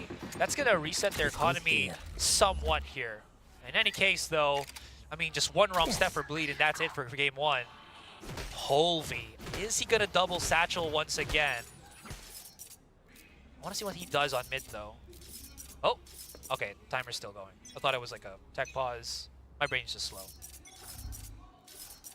No, they're actually just slow pushing on top mid. No sound done, so Bleed doesn't know this. There could be a huge flank coming in, but all of the members of Bleed are just stacked outside B. If there's any kind of noise that they do on mid, or Bleed just decides to go B, there will be no resistance whatsoever here from GE. This is what I meant, right? You got the timeout, all you need is 1 round. As soon as they, you know, play along with the numbers advantage, if they can come in for a big flank, a big retake, Bleed might not be able to hold off against it. So now Polvi back into his market, they got more lines of sight. Benkai has gotten the first kill. Step in the right direction right now for Global Esports. Oh, no. Ooh. Wingman and Dizzy makes Egoist a sad, sad boy. 3 more players here for Bleed. Global Esports coming back alive. Yay and Scary. Controllers a miss. They will try to do their darndest to stop the defuse from coming in, but it will not be denied. Ye's on the last legs. No one's still defusing it right now. Wait. Okay, there we go. They just try to spray through the Viper's Pit, but it's gonna get DE9. And Global Esports finally find that one play to secure this first map in this elimination series. 12-9. I mean, what a great start from Global Esports. They won both pistols. They showed us that Benkai's back in form, lurking all over the map, but at the same time, what the rest of them can all do. I mean, you got Blaze King, who's just finding frags on top of frags. You've got Russ and Lightning Fast coming back into trade, and also just Polvy doing Polvy things. It's a little bit odd for Bleed to come in this slow, but at the same time, Global Esports, that final round off of the timeout, they knew exactly what they were doing. Because of that, we're just gonna pass it on to the desk to discuss things even further. Sunset belongs to Global Esports, and I feel like, you know, we did mention that Bleed was feeling confident with the map vetoes, but we did hear that Global was actually feeling very confident on Sunset. Yes, they absolutely were, and I mean, they showed why. You know, this was overall very, very clean from them. Bleed looking like they were going to have a bit of a run back there at the very end after that final timeout coming through, but it's so difficult. I mean, Global already being up in 12 rounds, locked in. This means that all they have to do is get that last one. They finally managed to make it happen. There were some nice setups at the end, some nice early picks coming through. Yeah, and of course, as the casters mentioned at the end as well, picking up those both pistols and then, of course, the anti-ecos to chain into that really helped them, because if you look at the scoreline, if that didn't go their way, this could have flipped on its head the other way. So we have to always keep that in mind. Obviously, GE, they were very well known in the old roster with their pistols as well, so maybe trying to continue that trend.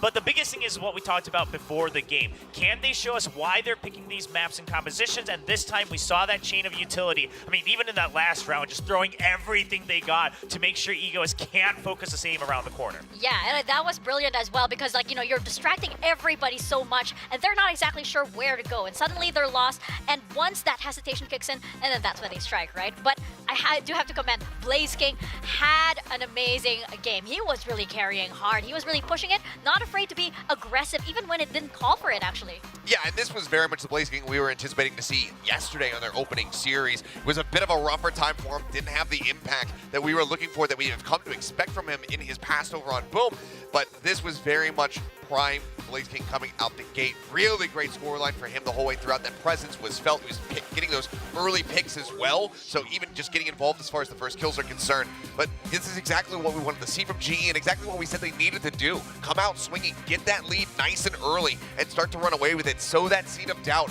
in the minds of Bleed, because now they're saying, okay, we didn't close that out. Yes, we do have our map pick, but we're one map away from being eliminated from Kickoff. That's a rough spot to be in. Whether you are the Ascension team coming in as the new partner or not, I mean, you want to have a bit of a stronger showing. You want to have a bit of a longer showing in the very first week that you enter VCT Pacific and Bleed. Potentially it ends in the very next map. One of the biggest things I'm noticing is, again, with some of these role changes that we're seeing across, I know Darian used to be known for his duelist, but right now, it doesn't seem to quite be there. Even himself, right, not being able to always check the right corners and then communicate that to the rest of his team to trade off of it, things like that.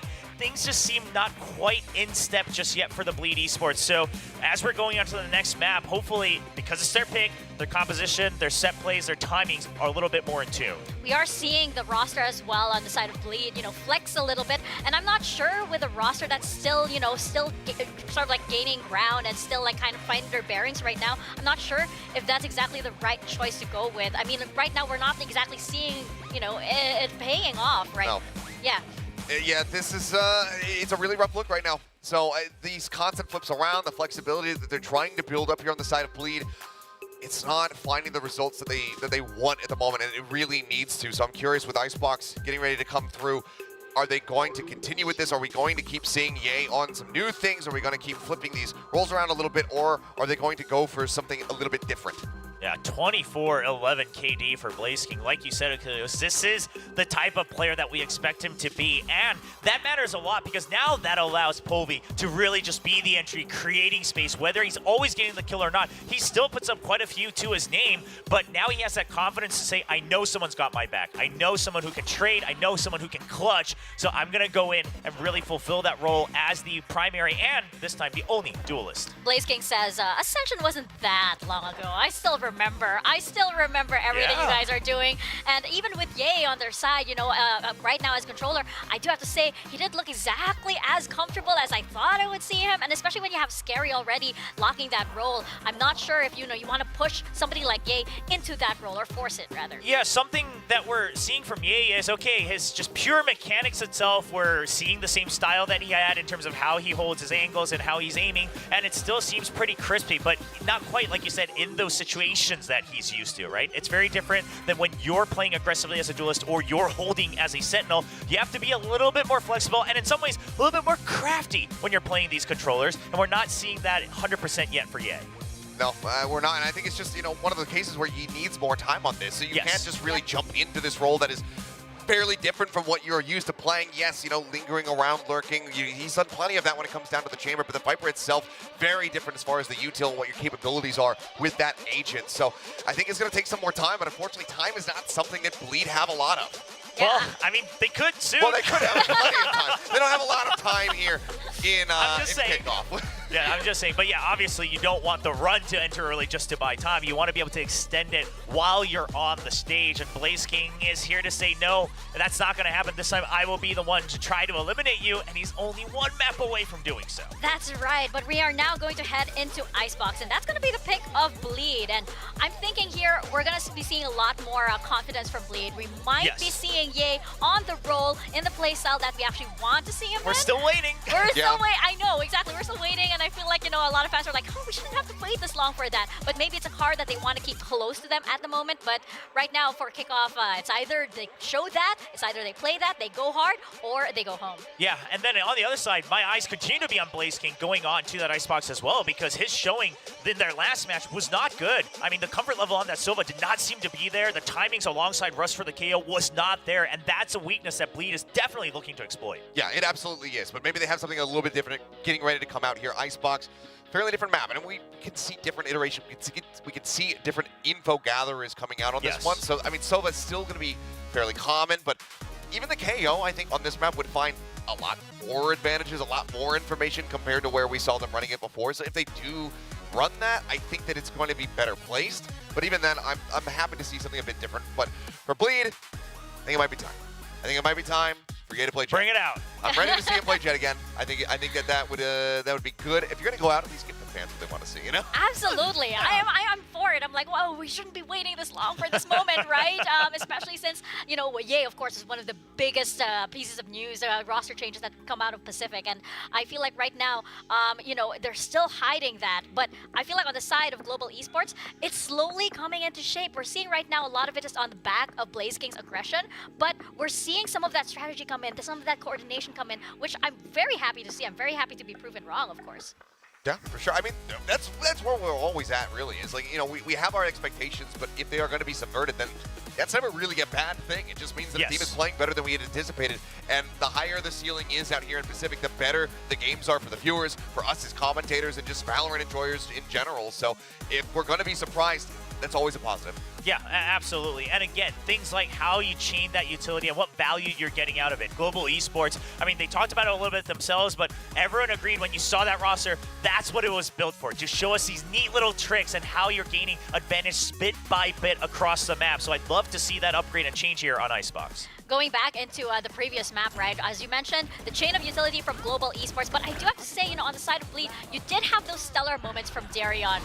Yes, the duelist looks a little bit rusty compared to, you know, his heyday all the way back in, you know, APAC or like C Challengers and everything, but Right now, we are seeing shades of it come back. We are seeing why he was picked for this roster and why he is put on this role. Yeah, I'm glad that you mentioned it has been a while, right? So while I did point out it looks a little rusty, the point is it's rusty. He used to be very well known as that primary duelist on some of the older rosters that he played on, including back in the earlier days of Bleed Esports. So obviously, they've had to do a little bit of a shuffle in the offseason in terms of roles. As long as he's continued to get used to it, we should see him come back alive. Of course, a pretty notable moment right there as well. It always feels so bad. I mean, even with some of the detains we had earlier, we didn't have the knives coming through. There was enough respect. You know, when Mako had his big oopsie just yesterday on Lotus, they went, we'll just shoot you. But no, not today. They know who they're playing up against. They know that they want to send a statement. Again, getting that fear of elimination in your opponent's heads, that can be driven in with a knife as well. It looks like we are heading into Icebox right Ye's on now. Jet. Yay on Jet! We finally get it. We finally get Yay on Jet, and he will be up against Polvi on a Jet. We're finally seeing that dogfight happening, right? And this comp, I mean, first of all, obviously very common comp on the side of Bleed Esports. Global sticking with what they showed last time as well, but it also works very well for Bleed's style and their roles. Yes, it does. Yeah. It's going to be so exciting indeed to see this. I cannot wait. Let's get right into it. Map number 2, Icebox, over to Quack and to Azurai. Ye's got his moments, a couple that one game ago. But when you put him on that duelist, his signature role here, Quack, can this turn the tide for Bleed? He's got to do what he's got to do. If he doesn't, then, you know, bye-bye Bleed. Hello, India. So, I mean, I can't wait to see what happens, right? We've been talking about this. Desk was hyping it up before the match started. Polvi versus Ye. It just didn't quite deliver on Sunset, excuse me. But onto Icebox, surely it'll deliver. Yeah, it put us on the loop, definitely, where it felt like there was just such a different pacing that we're not really used to. The tempo was everywhere on that first game, and it felt like Bleed also felt that as to how they just couldn't really outmaneuver Global Esports. That's not taking away Global Esports that had a phenomenal first game. Anyways, as the pistol starts to go here, contact will be at A site. Very low dart coming in from Blaze King. It might actually have hindered a lot more of the information gathering that was being hoped for here by Global Esports. Bleed now starting to march their way up into the push here. Benkai gets immediately spotted, not yet gutted, but he's getting pushed out, and his teammate is not gone. Lightning Fast is holding on. If he can reposition as well, has the spike plan, not yet done. I thought they were pushing for that A site, but with all this happening, they could rotate to B. I think that's their option. They don't really want to stay. They're no longer welcome on the A site, especially Benkai down that low. Just a bit of question marks in the minds of Bleed players. Have they rotated? I mean, clearly now that you've pushed up Belt and cleared out the corners, you're anticipating that. They know they've got numbers advantage. They've got the shock dart, they've got the high tide, the cove. They're going to come in with this retake. Oh, that alarm bot is deactivated. It just came up right now. Lightning Fast is aware, but Durion's too quick. And now Benkai, 27 HP. Man, he's an aim monster. Another one at the flank that's going to be Egoist. His turret is up, so if he gets some breathing space, maybe he can actually close the distance and utilize it, but he just decides to go for those gunfights, which makes a lot of sense since Crazy Guy was already in the site itself. Not going to work out. And Bleed claimed their first victory, or first round. With that, carrying forward through, just trying to keep themselves warmed up in this chilly Icebox. I mean, we saw how the pistol round goes off, and it's just a better setup towards this site. We've got Scary watching as they push through. Global Esports can't really just dive in that freely anymore. They could do that a little bit more on Sunset. You know, they were set up around elbow, they had the get-go. This time, not so much. Wait, Global Esports, they've gone for the force buy. I mean, it was an expensive round on both sides, and they got the extra money from the plant. But, all right, I want to see Outlaw clutch here, baby, because this Outlaw can really make some damage on either side. Push up already from Russ here. Getting closer and closer. He hasn't gotten the most value off of his KO, as was being pointed out a day ago by the desk. Scary finds one. Durion still holding the mid lurk just in case. But it's the full blown push of Global Esports here on that A site. Blaze King. It's not gonna work. Fortunately, plant will commence, and the post will happen. I mean, they've already got the numbers advantage, dwindling Global Esports as they try to push in. So despite this being a forced buy, it's not going to be an easy one. Good shot from Polvi, though. Oh, it's a big flash. There you go. That's what they were looking for. Blaze King throwing the utility inside the smoke. Gets himself an advantage here, repositions. They don't know where he is. And you're absolutely right. Polvi's Outlaw is something to be feared about as Global Esports dismantling the defense and making this force buy work out in their favor.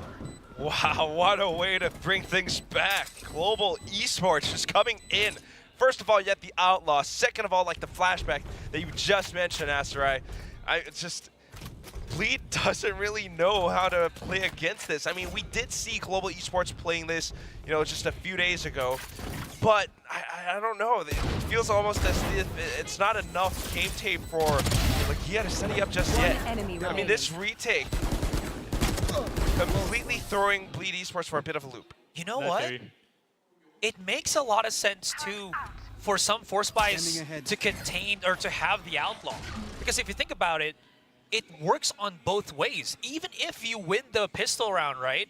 You're usually gonna have half shield Bulldog, maybe half shield Spectre, because you don't want to commit the full buy and, you know, quote unquote waste money. But if your opponent realizes this and you buy the Outlaw and you're good enough to hit a couple of those shots, you're in for a very strong round where your weapons should be able to one-shot the team that just beat you a round ago. That's precisely why this weapon is a deadly force. This is why they picked it up. And on the other side for Global, continuing to push forward now. We can't just stop the spike plant happening. Yeah, it is so messy. Look at this, Polvi. It's not only something that's got his elevation working in his favor. Ye and Ego is stuck at the back of the site. They were able to pick up a couple of weapons, but it's just not working out so well for them. Benkai comes in from a swing all the way on screens, and that's going to be a complete shutdown. Global Esports get themselves another round, and you know, the weird pacing that we were feeling from that last game feels like it's gone here. Global Esports are running rampant in the Icebox map. Well, look at Russ off of the zip line too. Didn't even see that one. On to the next round, though. I don't know if they can keep this up because keep in mind, Bleed Esports are going to buy up in full. Definitely some adaptations coming in. However, if Global Esports changes things up, you know, play for some long-range duels with Polvi's Outlaw, try to pick off some of these Bleed players, just might be able to keep their lead. And don't forget, there's no healer here. So if Polvi can just even, you know, get those body taps, you know, theoretically or situationally, if he can, it still works in the favor of Global here. Anyways, you're absolutely right. They do have the strength in numbers now, great firepower, as well as the full buys, yada, yada, yada. Yeah, this is why Global Esports is tapping the brakes for this this round at the very least. But at the same time, Global Esports isn't giving up too much. Darren committing the high tide, blocking off all of this vision. It's been obfuscated. Polvi can't see anything. The tide goes down, but here comes Crazy Guy information. Oh, no. Can't Actually, see it. Yeah, maybe no information gathered. Polvi and Ye. Here. They're just barely missing each other here. Ye's holding a different angle. It's just one thin piece of metal. There's Ye, but he unleashes the entirety of this. Durion's been exposed to the back of the site. 30 seconds Might not be long for this world, but because they haven't commit the push fully, he can still reposition. And he is using that wall. He is using the smoke. Standing. It still just gets thrown up in the air. That's going to be another great global contact and Scary forced to save. So these Outlaws, man. Absolutely hurts Bleed's economy. Exactly. Whew. So apart from that, I mean, just right now, these guns, the way that they're pushing in, being so patient, playing around with Bleed's setups. I don't know about you, Asteroid, but I feel like I need a timeout pretty soon because Global Esports are reading them and knowing exactly how to come in for the site push. And what's good about this is, you know, talking about side pushes and everything, Here. is Global Esports isn't leaving Polvi to push by himself to create that Outlaw by itself, right? The Outlaw is a strong weapon, sure, but it gets its most value when you threaten it coupled with your teammates. And I think Global have been realizing this a lot more. So we're seeing the fruits of that ideology come into full swing as of now. And Polvi hasn't really had the need to upgrade at all. He didn't even buy his next weapon. I'm pretty sure he just picked it up from someone else, but of course he's going to drop it because he has blades, and so on and so forth. That's going to be a call in a timeout. Okay. Did not expect this to happen, but it makes a lot of sense because Bleed, they're starting to get in trouble. Yeah, you don't want to give them too much either if you die and drop your weapon. So timeout timeout being called, and it's going to be Bleed to figure things out, just like I mentioned. I mean, we haven't, we're hyping up this pick on Jet for Ye, but we are not seeing too much just yet. In the pistol rounds, he hasn't really been able to come in and do what he does. Maybe back then on the chamber, he does a little bit more, but this time, still, the whole team, the whole map, they haven't really been put in a prime enough position, right? You're always playing catch up, you're always defending, being so passive, hiding back sight. And then that just gives Global that much more space to execute. There's so many, I feel like, reasons as well as why he can't do that. We saw Bleed try to push out on A main, but because of the drone, the walls, Ye got to be pushed back. Now he doesn't want to pick a fight without his tailwind, so he plays a lot farther back into the side. But because of how close Global can get in without needing to get contact and then explode out as an entire 4-stack, it makes it so that Ye can't really get that first pick and then back away. So it's been just so many obstacles that Bleed have to try to deal with on this defense that hasn't been, again, addressed by them in these couple of rounds. Yeah, I guess now that he's got a Marshall, maybe you're trying to find some kind of a sneaky pick. Then again, Polvi trying to do the same thing with the Blade Storm. But right now, Bleed just trying to make sure that Global doesn't get to execute on A as many times as they've done before. But that said, I mean, all of these utilities, even with Scary's Toxic Screen, it doesn't block off enough. They got closer now. A couple of body tags. Ye is in trouble. He's pulling out a couple of those smokes, the cloud bursts, but it doesn't stop the barrage of bullets being thrown apart here by Global Esports. It gave the weapon to Polvi that he's used up every single blade that he's gotten. The rest of Global now pushing all the way onto B, where no lick. You've got Egoist though, so he might be able to hear what's going on, so he calls the rotations over. But again, without the guns, without the vision, they really can't do all too much in this retake. Global is just controlling things. Ye, again, getting shut down because of Russ and the whole team spraying him down. And now numbers advantage, they're just sitting pretty. They've got the null command, not really necessary either. Just waiting for Bleed to peek into them. Polvi's just been put in a pedestal where Polvi do go things. The things that he does, so scary up against Bleed. Oh. He might have overextended his welcome a little bit with that peek of his, and this coaxes the push with the reckoning, and somehow Bleed comes in, Egoist with the double kill already, pushing up the huge use on that dart, and in the matter of a split second, it's just all been turned up in their heads. Benkai gets the double spray down, and he almost stops the defuse, 0.2 seconds. I almost held my breath there. Absolutely turned over its head. Bleed, what was that miracle of a play? I forgot about the 1 star factor. I mean, first of all, yes, you might have Scary getting a kill, but at the same time, Darian's Reckoning, this is such a useful ultimate. It throws them off. Global Esports wanting to reposition themselves. Ego is making use of that timing to push up front with the classic. And as soon as they picked up the guns, yes, Benkai, try as he might, can't stop the incoming onslaught. It was because of the Cove too. It absorbed enough of the damage that they were able to defuse it. Great decision making by Darian then. And a huge mishap on Polvi. He swung out to like 3 people from Bleed checking him out. Oh. Which was a big, big no-no. Polvi though, he just got through. Gets the first pick. Crazy guy right on top, but Russ immediately gets the refrag.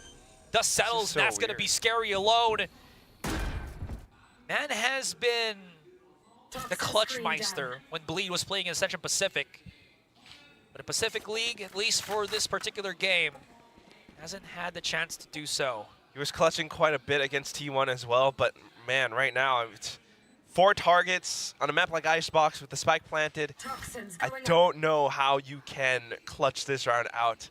And apart from that, again, it's the same problem. This A site, Global Esports, first of all, you got Russ with the suppressive knife from KO, and it just blocks off or gives him enough information. Ye has not been having a good day whatsoever, and that just softens up the site so much. As soon as Ye falls, the rest of Global Esports just decides that they can rush in. Takes Crazy Guy to be perched up on top of screens to get a couple of frags, but that's about it. So, you know, even Crazy Guy, who we've seen before in the past, he's got these counter recon darts that allow him to spray down as soon as the opponents try to go in for spike plants. He's not able to do it right now because he's the only one left on site. So Bleed Esports, I don't know what the timeout was about from before, but we're not really feeling it just yet. I think with all of what we've mentioned, the one biggest takeaway for me has got to be Russ. He was, I think, very shaky, you know, with that match that they've had against Zeta, but this time it's all very much different. Crazy Guy, you were talking about how he's got some nasty setups, and there it is. Null Command is available here for Russ to utilize to make himself into a very strong force. Even though he's down to 30 HP, shouldn't matter as much as long as they can use him to batter the ram into that A site. But it's a cut of noise for now. They did hear the Viper Pit was activated elsewhere, so maybe a strong inkling that it is B, so no need to push there anymore. And Durian, ooh, what a risk that he's taking right now. Should run. They are just right underneath each other. Spotted. Does he know about the Belt person? He does not. Blaze King comes in. Ye does get the 1 kill, but it is all for naught here, Quack, as Benkai gets the trade. That lockdown is still up and running. Doesn't get any detains, but it clears out the rest of this site, so we do have a clean 3v2 in this post. Russ is pretty low. Egoist has the lockdown, might be able to use it to push Global Esports back.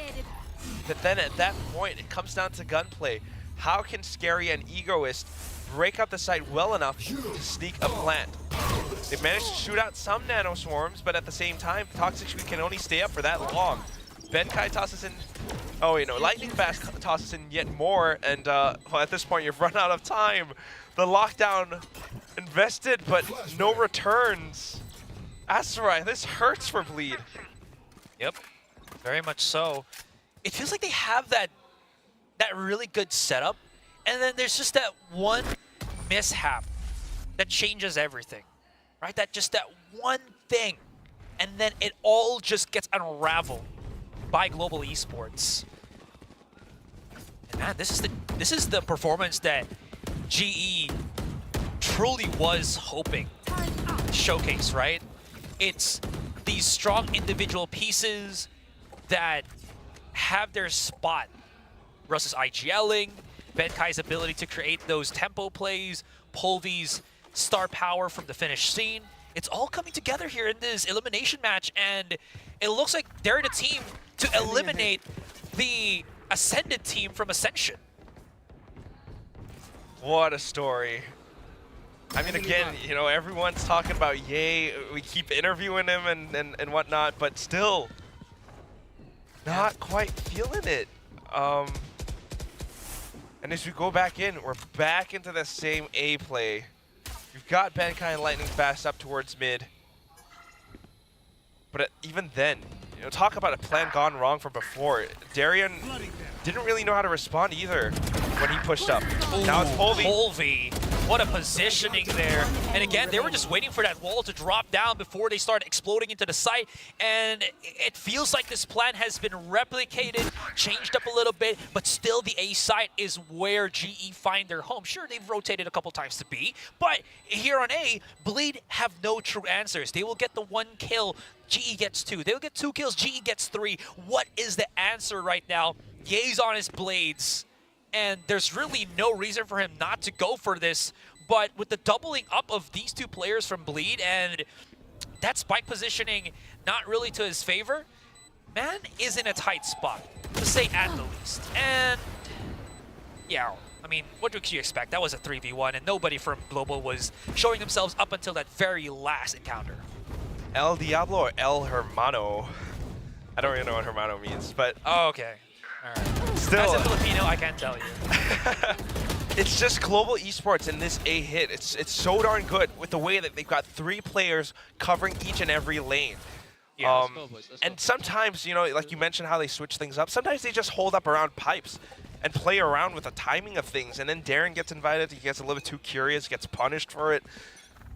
I almost kind of want to see Bleed Esports change up the pace. I kind of want to see Bleed Esports push out. But then there are so many factors to consider, so that's another reason why, you know, it feels too risky to make something like that happen. You've got the operator invested in this round. Global Esports steps out the first few seconds with a bit of a default hold in case there is such a push out. Now that there isn't, back towards A. At this point, any Hail Mary that Bleed can try to do, feels like they should do it right at this point. They've been so pushed far back that there's not really a lot of options they can use. Look at how all the defenders are here on A except for Ye, but then nobody is there playing on the site itself, right?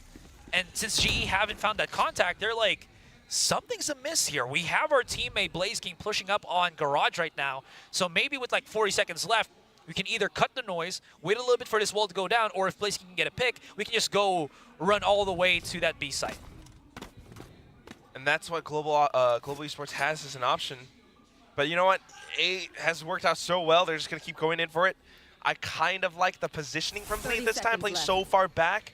Let them in. Let's see if we can kill the spike planter, play around with the timings of the retakes. Make sure that Global Esports can't really feel too comfortable, even if they have won this site so many times before. They're running down this clock very, very much. Nano Swarms could provide some indication of denial. Egoist, pretty damn good on that one with the kill here on Polvi. Late lurk from BlazeKing. Dart, presence known outside of screens. If you can get a couple of picks, that should be lethal for him.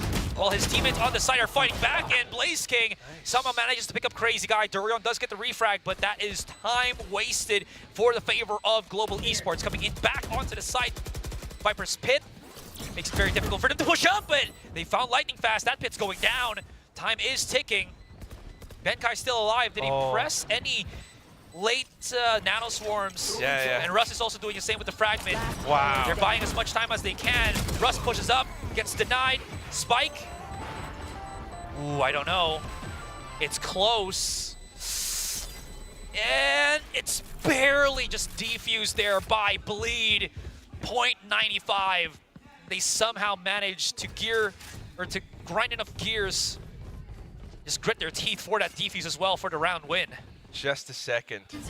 I mean, this is very funny in contrast because the way that Global Esports played post-plant in this round is exactly how Bleed Esports would have played it, you know, just a year ago or two, especially on a map like Bind. The post-plant lineups, you got the Nano Swarms, you got the Fragment, and it just burns down so much. But that said, even with a Viper's Pit up, Bleed at the very least, because they play so far back, they were able to play around with the timings like I mentioned, and then get some frags in. Right? That's what they really need.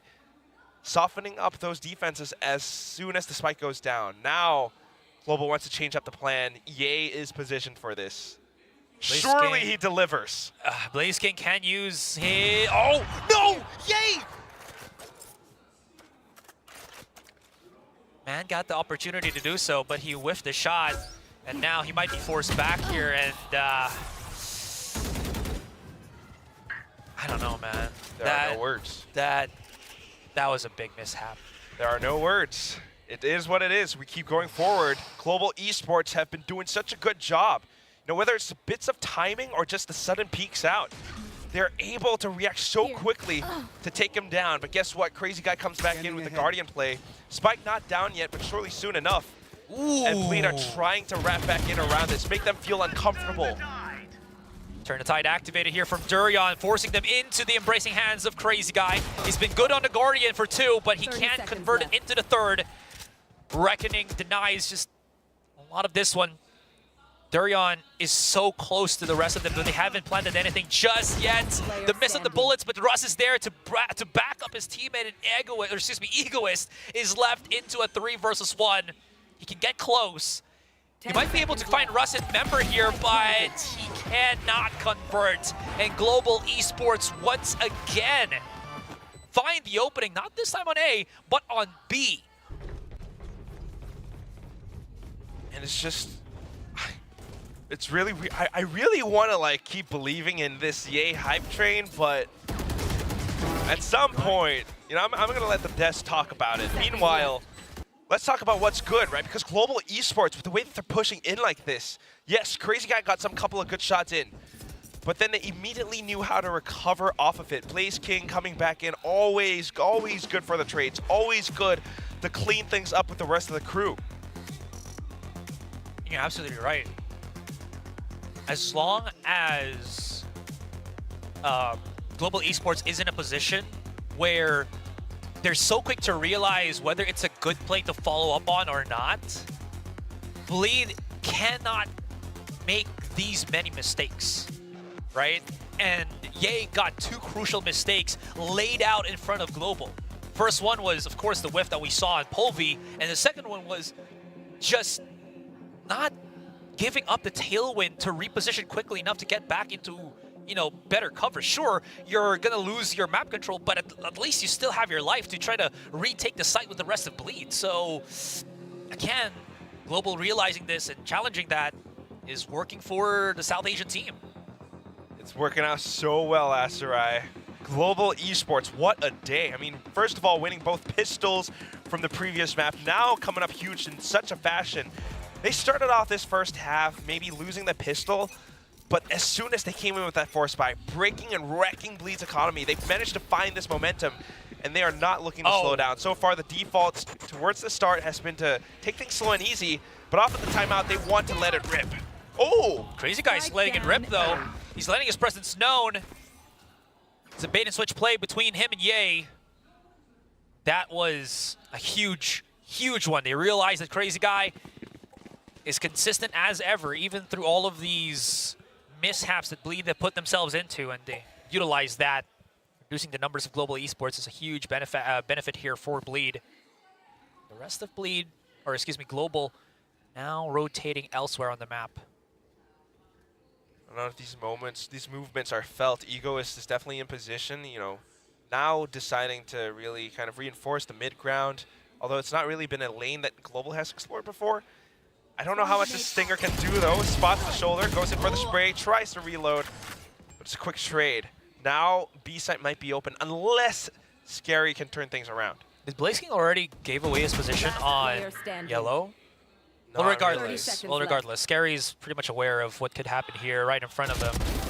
And makes quick work of Blaze King. Bleed come back to strike.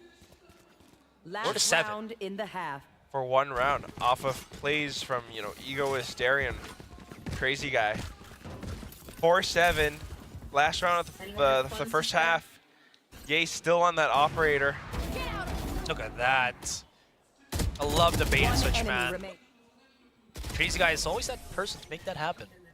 You know? I got 2. I got 2.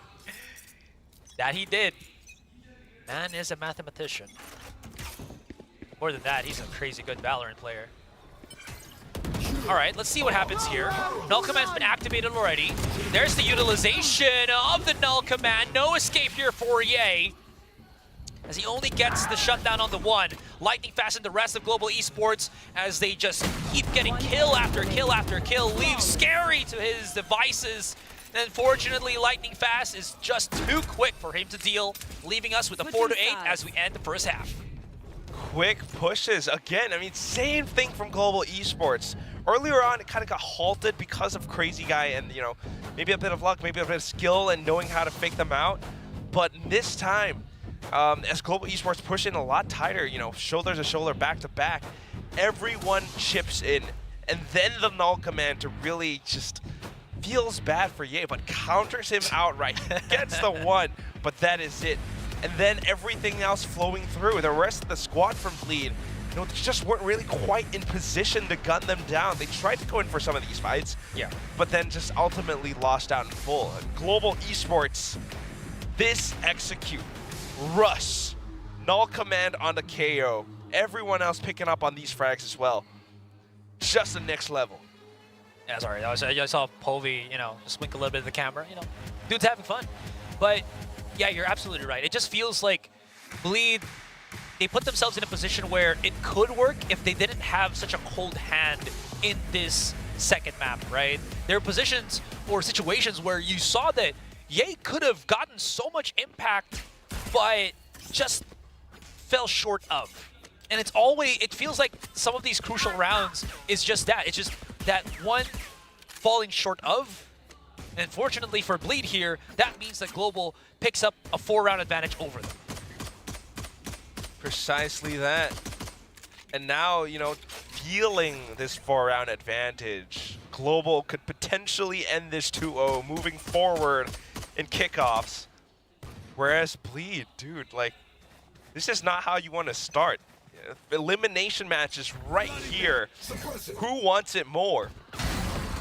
Well, Povey seems to say, I do, with that first pick on Crazy Guy. Trade for trade, though, but Ye is down to 45.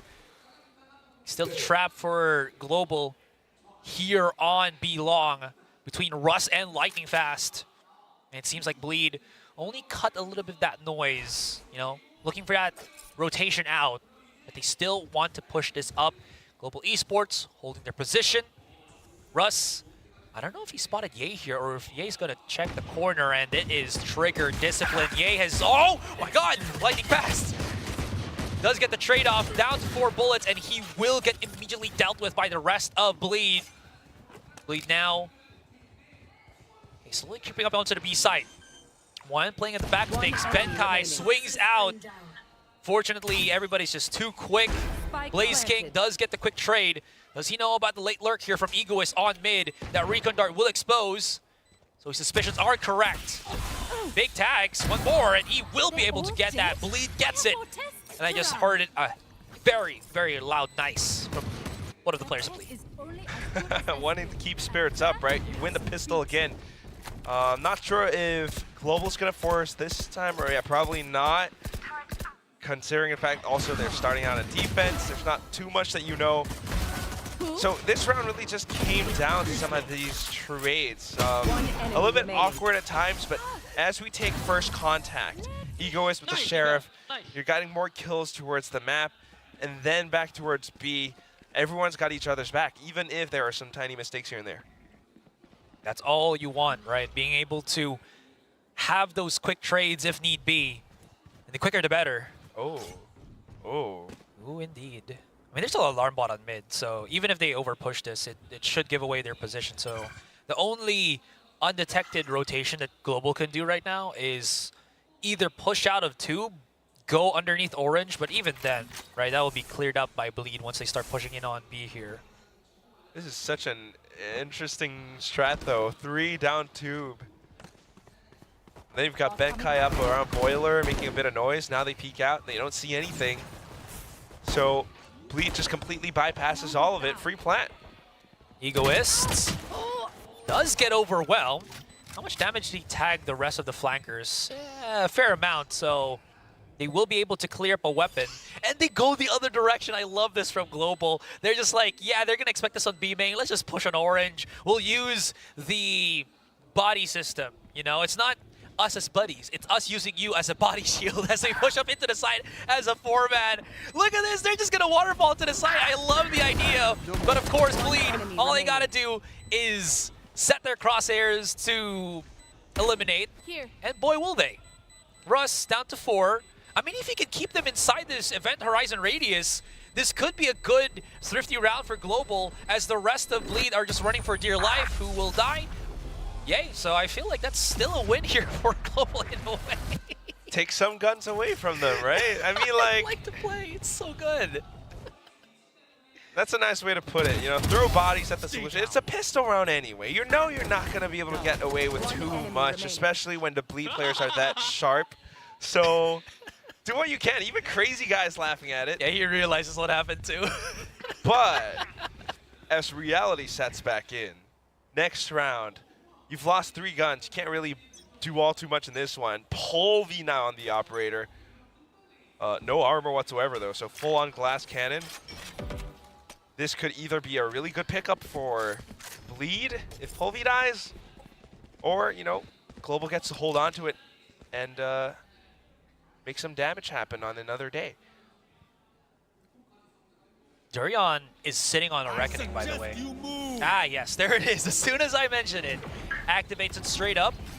Are they going to push through this, though?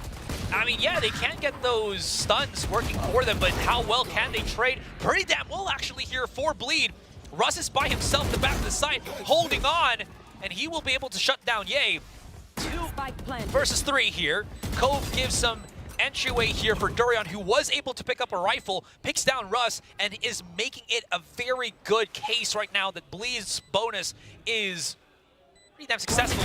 The swing out, the trade in. Durian's been spotted on Heaven, and Benkai in a 1 versus 1. Can the former Paper X player do it? Unfortunately not, as Durian clutches for the 4K, and Bleed are inching their lead even closer to Global. Definitely felt like it was Benkai's kill to have, but Durian, in such a dire situation, still able to put himself up on top. I mean, think about how they just approached in. Yeah, you mentioned it. Durian has been giving some bits of good decision-making all throughout. You know, whether it's the Cove from before or the Reckoning in this round, and then the kill towards the end. Just good sense as to where Benkai would be. And you also, you know, go back on the point where you have Polvi with that glass cannon. Expensive, expensive rounds. So that's really going to merit the hard save here from Global. Maybe just a couple of flashes, couple of those shock darts, but other than that, it's all classics all the time. Ye puts himself up on the boost spot on Generator. Does get the pick onto Russ here. Wow. And they're just going into his crosshairs. He does take a bit of damage, but that's just a pistol, man. That's not going to take him down very quickly. Benkai, yikes, actually goes almost a takedown. But Bleed's been pretty clean these past couple of rounds, and it's all down to Polvi now, who is very far from the situation. I just got to play his Game Boy, you know? You can't say that. 1v4. You know, it's the Radiant Entertainment System. It's his, oh, okay. It's his Radiant Boy. Radiant Boy. There we go. Yeah. Totally forgot. Copyright infringement, man. RES. I mean, at the very least, still want to go for that round loss bonus. But on the other hand, now Ye starting to open things up. Starting to look a little bit better for Bleed as they tie things up with the score. Yeah. Global Esports are stumped. Ever since, you know, the second half happened, it's a 4 straight round here for Bleed. And now we're equalized up. And I do like this for Ye. Again, as I mentioned, he's been on the cold hand for the most part in these 2 games. And it's only here in the second half that he's started to get his groove back. And that is so important right now for Bleed, because again, they put him on the duel list knowing what he could do. And if he's able to do it, well, you're seeing Bleed reap the benefits of that. Yeah, starting to feel it a little bit more. But again, 8-8. And now the timeout being called by Global Esports. Coach Spin, I wonder what he's had to say. The defenses on this site, I mean, or in this map at the very least, is starting to feel a little bit more static, a little bit more difficult. Especially when you have so many elevated positions, right? You got Pipes, you got 410, and Ye definitely knows how to make use of some of these spots. The rest of Bleed Esports following in on it. So Global Esports, I mean, so far we've seen, you know, some interesting ideas, especially on the pistol. Maybe they'll start to explore other parts of the map. Maybe set up some flanks around mid and whatnot. And correct me if I'm wrong, Polvi hasn't been in that initial contact against Bleed in the second half for the most part, right? The time that he bought that operator, he was on B. I mean, there was a point where he was on A, but that was just a hard save for Global, so I think that doesn't count. But anything else, when they had rifles, it's always just been Global Esports without Polvi up against Bleed in that first contact. And that might actually be a big factor as to how the firepower for Global has maybe significantly gone down. Because again, he's not on the site with them. Just gotta really take things slow at least. Again, not wanting to make any mistakes so far. The lead is something that they want to keep for the side of Global Esports. Is that going to do enough damage to stop him from planting? It does not. Crazy guy successful with it. This is going to be a full-blown retake. Lightning fast. Ooh, he's already committed the wall. And Durion's always have his reckoning up and running already here. And that's always to the benefit right now for Bleed. Shut that on to Ye. Gonna make it a little bit better for the onslaught of Global Esports, but here comes Lightning Fast, and Crazy Guy made the mistake of the jump spot. That's going to be something bad for him. It's already halved, so unless Scary can really do something other than just these post-plant throws, I don't think it's going to be enough. Maybe Egoist can get him, yes! Oh my god, that's actually absolutely phenomenal. Time is enough for Scary to clutch it. Unbelievable. Him and the efforts of Egoist, man.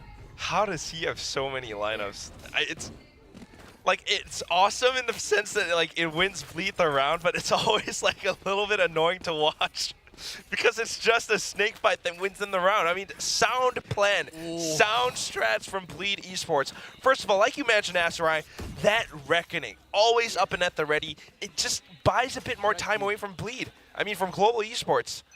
So both teams are kind of doing the same thing back to each other. We saw that Nanostorm plus Russ's Fragment from before. Now it's going to be Scary's Snake Fight.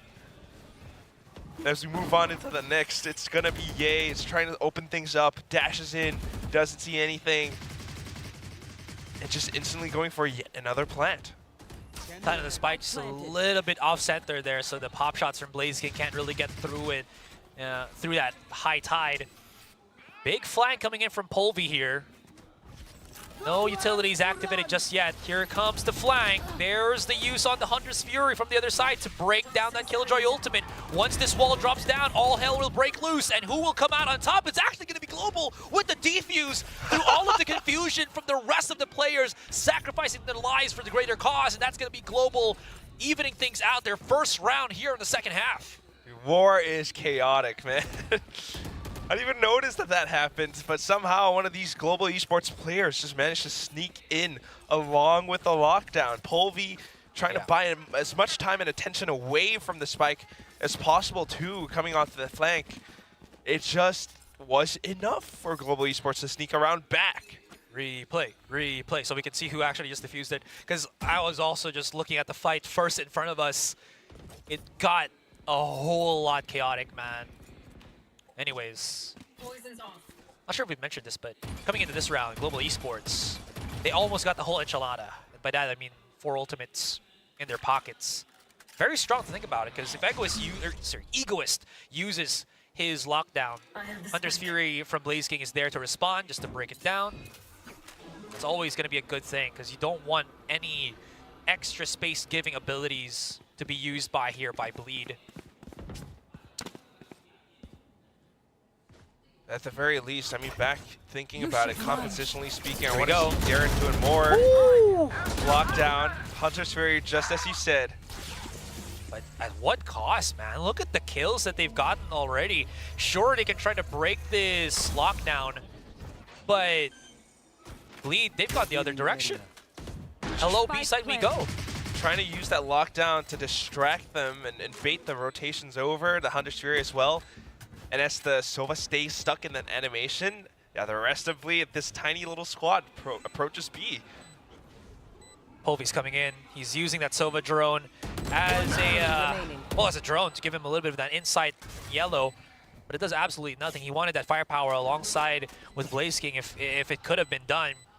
It's not, so Bleed get another round here. This is the Bleed that we were looking for, man. Quick, concise, very sure of the plays that they do.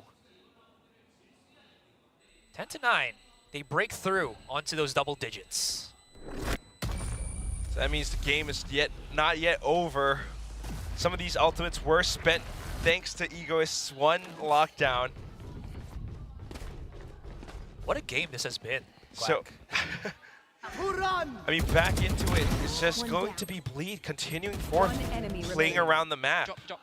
they've got some of these hits on towards the A side. And if they do get the spike down, there are those post-plant lineups. Same thing can be said for B site. So Global Esports, we had the one timeout from Coach Spin before. You know, what are you thinking about next? Like, how do you put a thorn in the sides of Bleed? Very close start for A main, just making sure that they can spot out Pipe here, get that control. How far will Pulvi actually push on B long with this operator? He does have Benkai right beside him. The risk here is exorbitant. They're doubled up, aren't they? Yikes! Benkai hasn't been spotted yet, so he can maybe wrap around. But no, the turret can actually spot him if he comes around the corner here. If he pushes the same angle that Pulvi did, there's still 2 players of Bleed coming in, and I don't even know how Bleed just second guesses someone's going to push them up, and they get that trade for free. There's more trades happening here on A main, and Ye's just like, thank you very much. Give me those 2 kills. Leaving Benkai and Blaze King by themselves for the moment. Because both teams are, you know, it's kind of like the wave and the moon really pushing and pulling with gravity. Blaze King trying to play off of some of these timings on the peaks, but it's not quite going to be enough.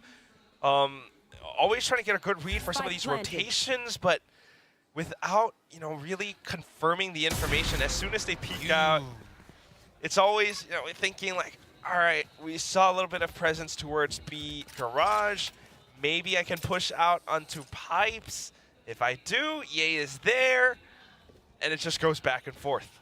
They got money. They're chasing Benkai down. They don't want this operator getting value. They spot the alarm bot being brought down. Now, they work their magic. One in the front, one in the back. That's going to take away the operator's hands from Benkai and ultimately away from Pulvi.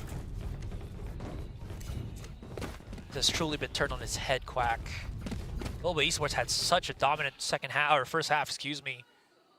And then we get something like this. Yeah, starting to put Bleed back up on top. 1 round away from match, or at least map point. Always. I knew it. I fucking knew it. See? That's some of these things, you know? That's the calls, man. The IGL figuring things out. I talked about the rotations. They just sit still, and then just kind of sometimes it happens. Earlier on, it was Bleed with some of these executes towards sites, and then they managed to break apart Global. Afterwards, you know, it's just kind of take things a little bit slow, and then Global starts to think, I need to push. If they do, they get punished for it, and now, you know, just only the timeout could potentially save them from something. Because if you are to push, you're gonna need a lot more team effort. You're gonna need some of that execution, and perhaps Coach Spin might have spotted something out. Well, he needs to spot something out. I mean, you know, win or lose, they still will get that map 3. But, I mean, this has been a grueling grind for both teams. The timeout called into just the upgraded pistols for Global as well. Pulvi does have those blades. This is going to be an odd round to say the least. Fair enough. Take flight. Relegated to Bleed, they will pick up that map point. Although it is not too many rounds that Global needs to push this into an overtime. But I mean, this is like a second awakening for excuse me, for Bleed as well, right? So yeah, how did he deal with the Bleed that possibly could go into map point? Big flash at the back of the site. Ye just backs away. Quick little flash. Crazy Guy chasing the kill here on Snowman. And Pulvi somehow manages to pick up a couple of kills. If he can reset the blades, that's going to be huge. Spike has been denied the plant.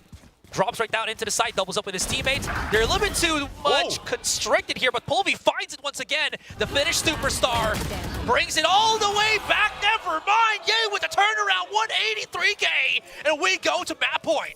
I gotta see it from Ye's POV. Was it a spray transfer? Was it taps? Whatever it was, he got all those 3 kills. And while Global Esports, with their setup, with Pulvi's knives almost turning things around for Global Esports, Ye shuts all of it down and lined up for him. Look at that smile. El Diablo. Imported. Man. Showing us why the import is here, why Bleed have committed to this Tier 1 superstar from NA.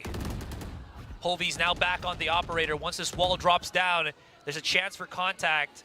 A couple of players of Bleed already right in front for the picking. Fortunately, he whiffs that first shot. He's gonna go for a second chance. You've heard Crazy Guy a while ago.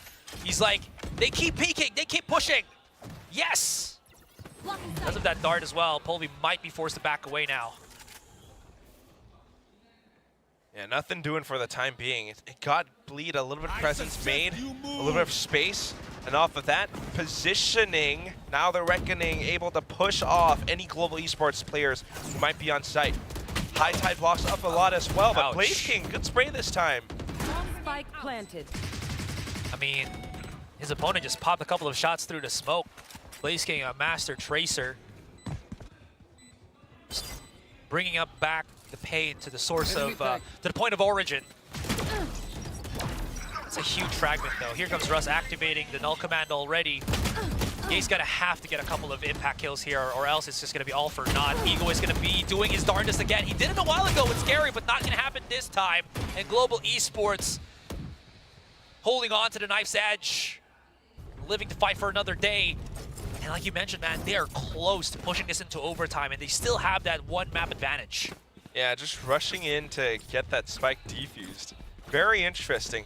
And, I mean, the null command was expended for that retake as well. So you gotta think, although it is a few more rounds left, and the Reckoning was used, you've got Yang has the Blade Storm available. You've got a couple more bits of utility on the side of Bleed Esports.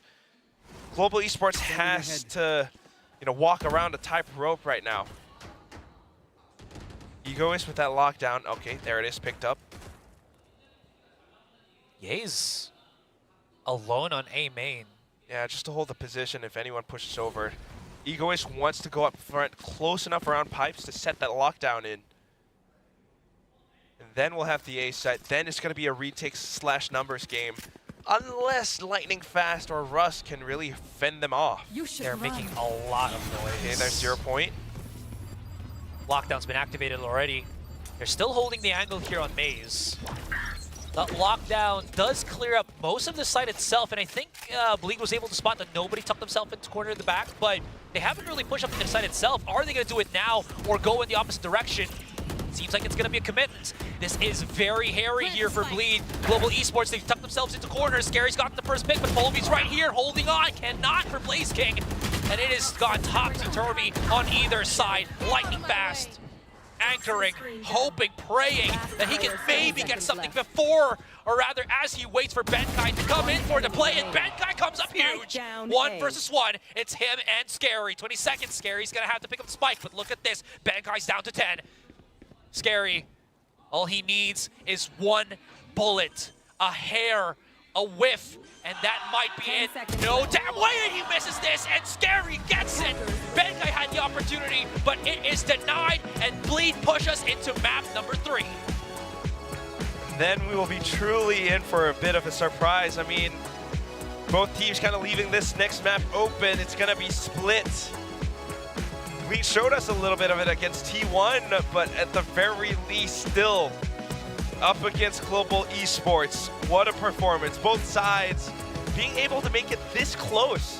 Towards the end, though, the adjustments came back up. Passing it on to our panel to discuss this monstrous game number 2. Going into a map 3, ladies and gentlemen. Bleed strike back, and now it is a 1-1 in the series. We were actually ready to just, you know, write Bleed off already, but it looks like they made a comeback, and El Diablo finally waking up here. Yeah, waking up a bit. It was still dire straits here. He hasn't quite gotten out of bed yet, but he has He's awake, he's awake. The alarm has rung. He hit snooze a couple times. Yes, he did. But now he's committed to waking up. It's just a matter of when he gets out of the bed. I go through this every single morning, so I understand. yes, we finally started seeing Ye really having some solid impact. He comes back onto the Jet, but for the longest time there, that first half especially, it was not looking good. Yeah, I'm glad you mentioned it, because even through the first half, I mean, the way they were playing, not just the scoreline, it wasn't 8-4, but just the way they were getting defeated, allowing GE to just creep up and then get ready for the execute for free, because that's exactly what GE wants. Bleed's just hoping that they're going to hold angles and they're going to get the picks. Funnily enough, when they're on the attack, it works in reverse, right? It's Icebox. At some point, you have to push out to make sure you secure a part of the area. GE starts creeping up, Bleed gets a pick, and then they're able to kind of push the attack just a bit further. I mean, you look at the post-plan statistics here for the side of Bleed. Those two that are missing are two crucial ones that they cannot have, they can't afford to have that happen again. Global just going in, causing chaos and pandemonium in the streets of Icebox, and just stealing away the diffuses. So they need to make sure that they're listening in closely, making sure they can hear when that spike tap does come in and prevent those little ninja diffuses from happening. And I think moments like that, that's really a testament to, the brains behind Global Esports, right? All of these little calls that they're making in between all of this chaos to either ninja diffuse the spike or to just push through or everything. It really just boils down to all of these brains that are happening there. But on the side of Bleed Esports, I kind of feel like, yes, they did win this map, but there was still a little bit of, I don't know, it's a little bit disjointed for me. Yeah, I mean, it wasn't convincing, right? Let's just put it that way. It wasn't convincing. They had to kind of crawl out of it and claw their way to a victory. Now, the question is of course, is that enough to keep their spirits up? Because, when we saw it in the replays, Crazy Guy trying to keep the spirits up, trying to keep the energy going, even if it's some funny things happening, like Ye died to the spike. Crazy Guy's like, let's laugh it off, let's move on. We won the round, that's what's important. You saw the vibe. So I think that's the important takeaway here. The way they played this Icebox, there's a lot of work still to be done. But okay, they're waking up in terms of their mechanics, their duels, their fights. Ye seems to have found that confidence a bit more towards the end of the map. Now can they carry that into the third map? But again, what is he going to be playing on that third map? It is split, and we've seen, across all of the all-season tournaments and everything, a lot of different iterations as far as what you can run on that map. Does this end up going with do they end up going with something like Darian on the Raze and then Ye just sticking to that Jet, run the double duelist comp going into this one? Does he bring out the chamber? Or is there going to be something different? We'll have to see what they have cooked up for this one. But I do want to give a quick shout out to Russ because this was an immense improvement in his performance. Yeah, very good shooting as well, but really crafty plays. I mean, we saw that fragment lined up to bounce twice to take out that lockdown towards the end as well, but also just good calls, right? He's kind of making sure that he can set up his teammates, especially Polvi, to go in first. As soon as Polvi gets contact, Russ is there to trade, and usually he's trading for 2 or 3 people in a couple of these rounds. So that's great to see a fragging IGL kind of taking the reins here for Global Esports. I like that you brought that up, the setup that they have for Polvi, right? Because on the other side, and yes, I know that Bleed did win this map, but I didn't see that much setup for Ye. Usually he was just off on himself, but you wouldn't see that much support, I guess, from the other 4 on their side. Yeah, a lot of the times he is kind of off on his own, and we were seeing him getting punished more often than not. The time where Ye really actually started coming alive was when they were providing that covering fire for him on the attack. We saw him dashing in, getting up on top of box within that A site. As soon as he gets pushed on the flank, he's got covering fire there to bail him out. And that's really good to see that they have that, just make sure that they're watching the crossfires, they can keep him in that, and then from there he was able to go ahead and pick up a 3K. Yeah, and Ego is someone we haven't really talked about much on the desk throughout all of the games that they've played. Some crucial impactful multi-kills for himself as well, including Darian. While his numbers weren't that high, he had 1 or 2 very important rounds that helped flip things in the second half. So once again, I think this was more a story of the individuals of Bleed waking up to the potential and experience that we're used to. Now can they put it together for the third map? I also feel like there's several missed opportunities on the side of Bleed to really just break out of how they were playing at Ascension, right? Yes. To really just stop going into that rhythm and take it to the next step, because that's what they're here for. That's why they're here in Pacific, to be able to take that next step.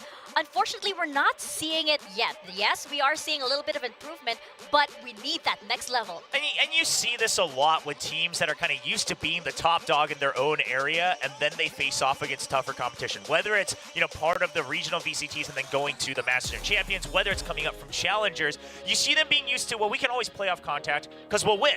But once you start losing those duels, it gets a little iffy. Yeah, for sure. I mean, like you said, we've seen teams have that happen all the time. Thinking about DRX. Yeah, and, I was thinking the same thing.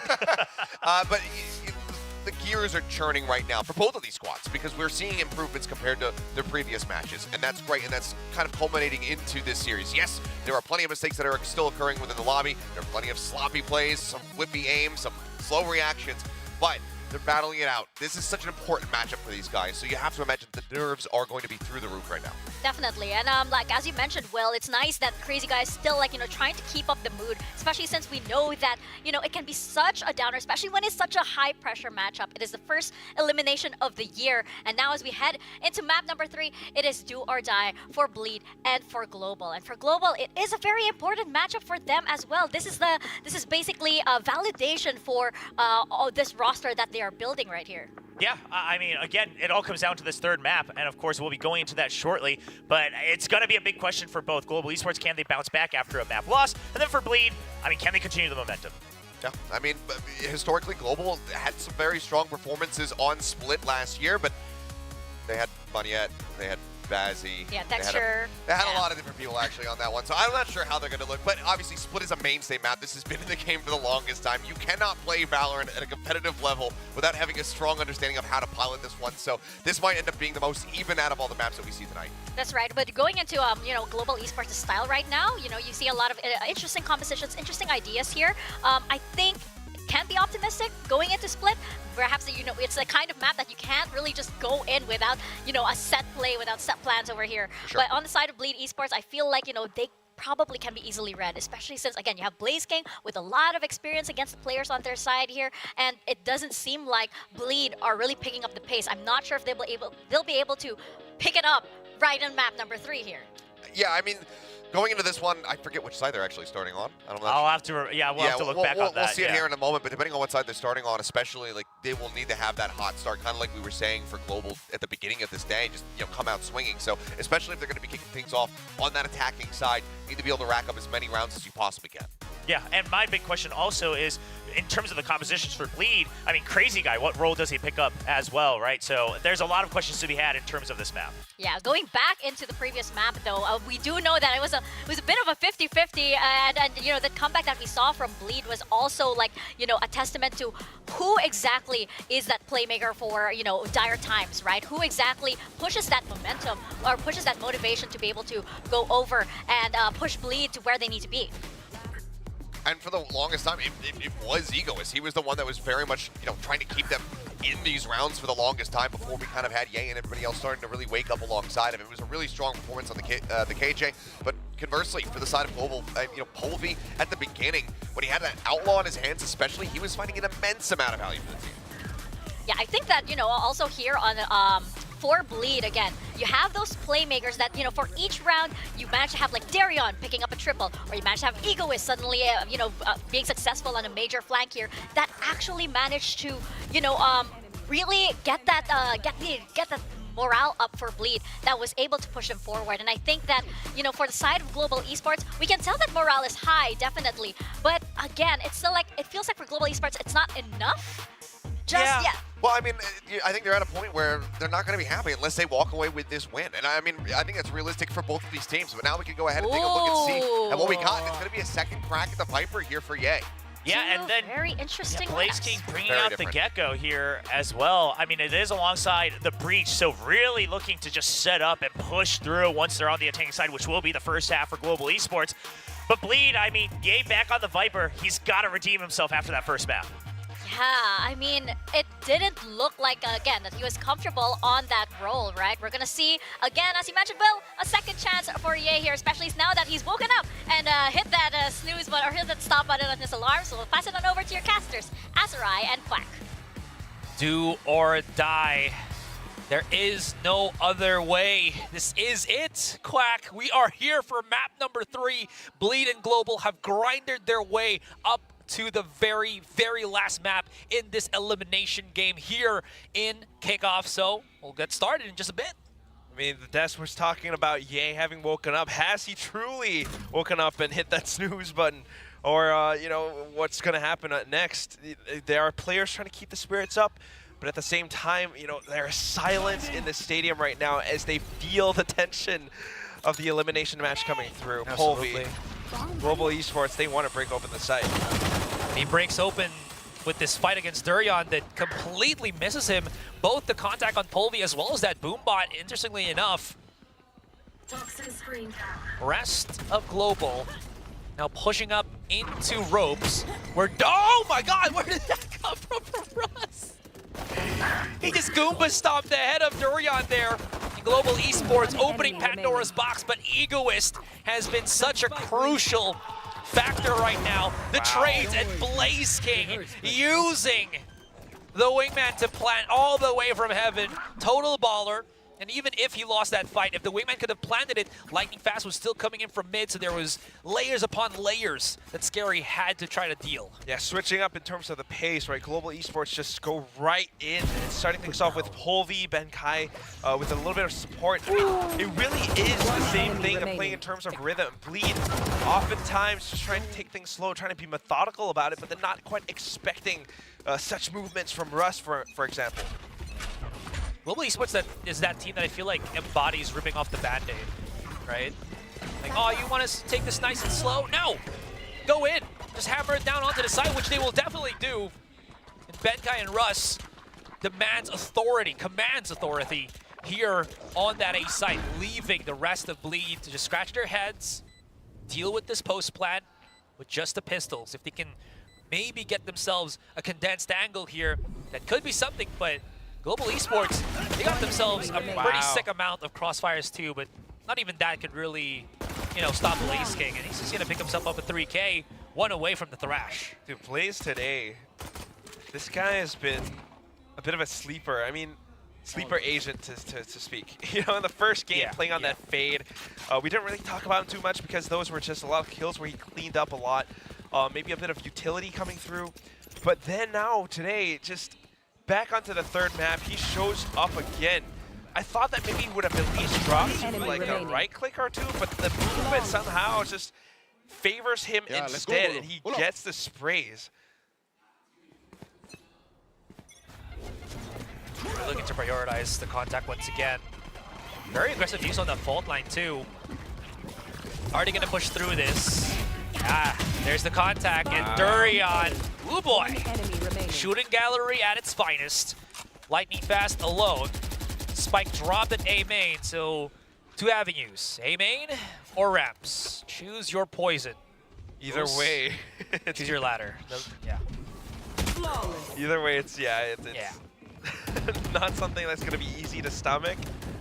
And I guess it really just comes down to the timing of it. You know, trying to break through that choke point. And that's the nature of split, right? You've got B garage, you've got A main, and anyone who tries to push through. If Darian kind of does the same thing and getting those sprays out, the toxic screen up from Scary, excuse me, it really just crumbles the entire push. Wow, good call.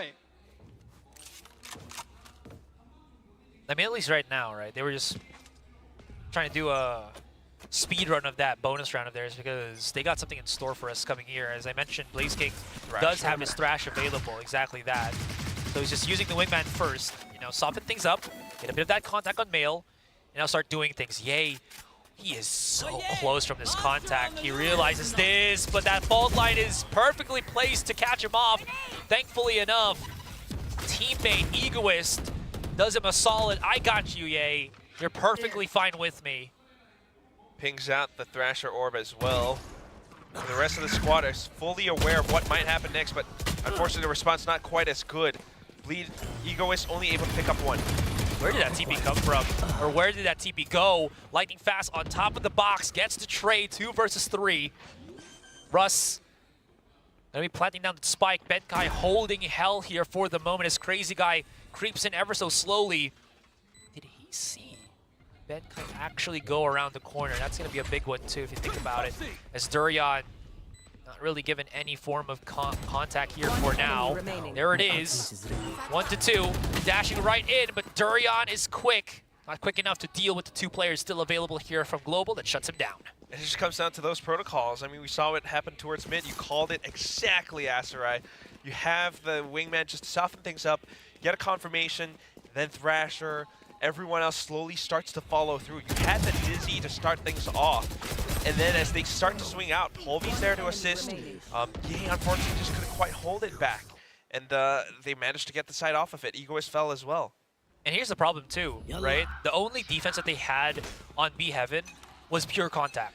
All of the traps from Egoist here was set for any kind of B main contact, but it all got bypassed because of the shot at step from Lightning Fast. So every kind of trap that they placed was very well ignored, thank you, by Global Esports. Straight up. Now, same thing. We get hit control, we get some more options. CA trying to deny it with the Recon Phantom, trying to spray through, but nothing doing. Crazy guy, though. Did he hear? He probably did. But, like, who gets who first? That's the question on that rope contact, if ever there was any rope contact. Polvi straight up marching his way here on B Heaven. He's got a chance to peek this, but he's not going to do that just yet. He just charges through the smoke, and Polvi's, thank you very much. That... I know exactly. Yeah, okay. Neural Theft to combat that. 1-for-1 trade, though. Crazy Guy does find another. But with all of these Neural Theft activations, it could actually be turned ups in their heads, and Russ just backs away as they realize where they are. That's Global Esports running it all the way through the A site, but the counter Neural Theft does give all the information that Bleed needs to know. Rotation's over. Darian with the rocket. Aye! Oh, Polvi! That's why he got picked up, man. He gets those moments, and when you thought the big connection of ability is there to shut you down, he just raw talent, raw firepower. You know, he's the one with the showstopper. That's going to deny some pushes for a good chunk of seconds, which allows the rest of Global Esports to go the other way. They're going to try to clear Heaven. If they're not on Heaven, they're just going to drop down, help out Polvi here. So there's always that extra assistance. All Polvi's got to do is to get that information for the team. Enemy remaining. Last player Spikes still out too. And all Russ has to do is hold, wait, and play. Spots out Scary, who was going to go for the full defuse. Global Esports have total control of their attacking side. It's always such a goddamn good feeling, man. Like, Polvi, like, if you have that aim, your hand, your arm becomes, your mouse becomes an extension of your arm. That's what I want to say. We request the best of the POV replays. There it is. There it is. Just fully anticipating it, and then although Darren was trying to get the momentum off of the blast packs, Polvi's still getting the shot early on, and then everyone else knowing exactly how to play off the spike plant now. Definitely needing to stem the bleeding. It's going to be Legia with a timeout now. This is way too early on to be losing such a momentous lead in the half. 4-1. I mean, with those highlight plays from Polvi, that's going to rattle a couple of players here on Bleed, especially Durian, right? That's matching up Polvi against Polvi here. Man is on a mission. Absolutely right. That 1-4 is a definite concern right now for Bleed, because there's no more cushion here, Quack. We're here on map number 3, and Global's already running away with the lead, and you never want that to happen. Sure, I mean, you could look at Icebox and see that they can slowly grind up their way to something, but Bleed doesn't want to be in that position once again. They want to have that solid advantage. Always says so much. I mean, we've seen Bleed for the past 2 maps now start things off without a strong lead. They're always slow to catch up. Might even be able to say the same for their match against T1. And it just doesn't look too great. You know, always talking about this team. You got Ye picked up. You got strong players. You got Darian. They ascended from Ascension. And Crazy Guy says in the interview, like, we belong in Pacific. We want to prove that. Now in the elimination match, Global Esports says different. Of course, there still is opportunity and chances. It's not like we're already at like 12-10 or something, but it is somewhat concerning again as how much Global has really garnered in these rounds. Yeah, I'm just talking about the lead, but Polvi has been impressive. Now back into it again, looking for an execute onto the site, but look at how Bleed has to set up. Yes, it's that eco, so I don't know how much it can really do. But playing around the toxic screens, they got some of these stingers and frenzies. It's a 5-stack on A, dude. Yeah. But then also, like, look at Global. They're just ignoring it. Not going to push past main, maybe up ramps. I don't know if they'll go through screens. Oh, I think they realize it too. I mean, even if they don't realize it, they have options to go elsewhere. And since they did leave Blaze King here on mid, they can always have an opportunity to pinch coming into that mid side. And now they're like, something's up. Precisely. Nothing seen so far. Paranoid just for extra security. Now the site is completely clear. What a read. Stick the plant, why not? How can Bleed do damage on the 10 seconds retake? left. Spike planted. I mean, there's still 5 people, so Look if they catch someone holding an off-angle position here, can take away a weapon, or, you know, Bleed can just wait till the very last second, try to get some exit frags, and die to the spike. So assuming they're going to go for the latter. Oh man, then it's like both sides saving fully because Global Esports can run out mid, they can run out garage. Bleed just dies to the spike. Probably that, right? What an eventful round. I mean, fair. You don't want to give any extra kills to global players that have been heating up, especially Blaze King, right? You don't want to give him another Thresher. Exactly. Russ sitting on the Rolling Thunder too. What's your dying sound? Voice actor asterisk. I don't want to do that. Wilhelm scream. Yeah, the Wilhelm scream. Actually. Yes. If you know, you know. Any BL players out there? 1, 2, or 3? Love you guys. Anyways, back into the thick of things. Durian, he's got himself the operator. It's been pretty solid in that Sunset map, but is it going to solid enough here on Split where he doesn't really have that much line of sight? Polvi, the double satchel catches Crazy Guy. This makes it significantly harder for Durian to really get that contact, but it doesn't matter. He still shuts down Polvi. Good Thank you shot very much. with the op. Can't really cross back now, and the intentions are kind of sussed out as well. Why else would Polvi be trying to run back down ramp? So that's why the rotations are coming over from Bleed. They're getting a good read on things.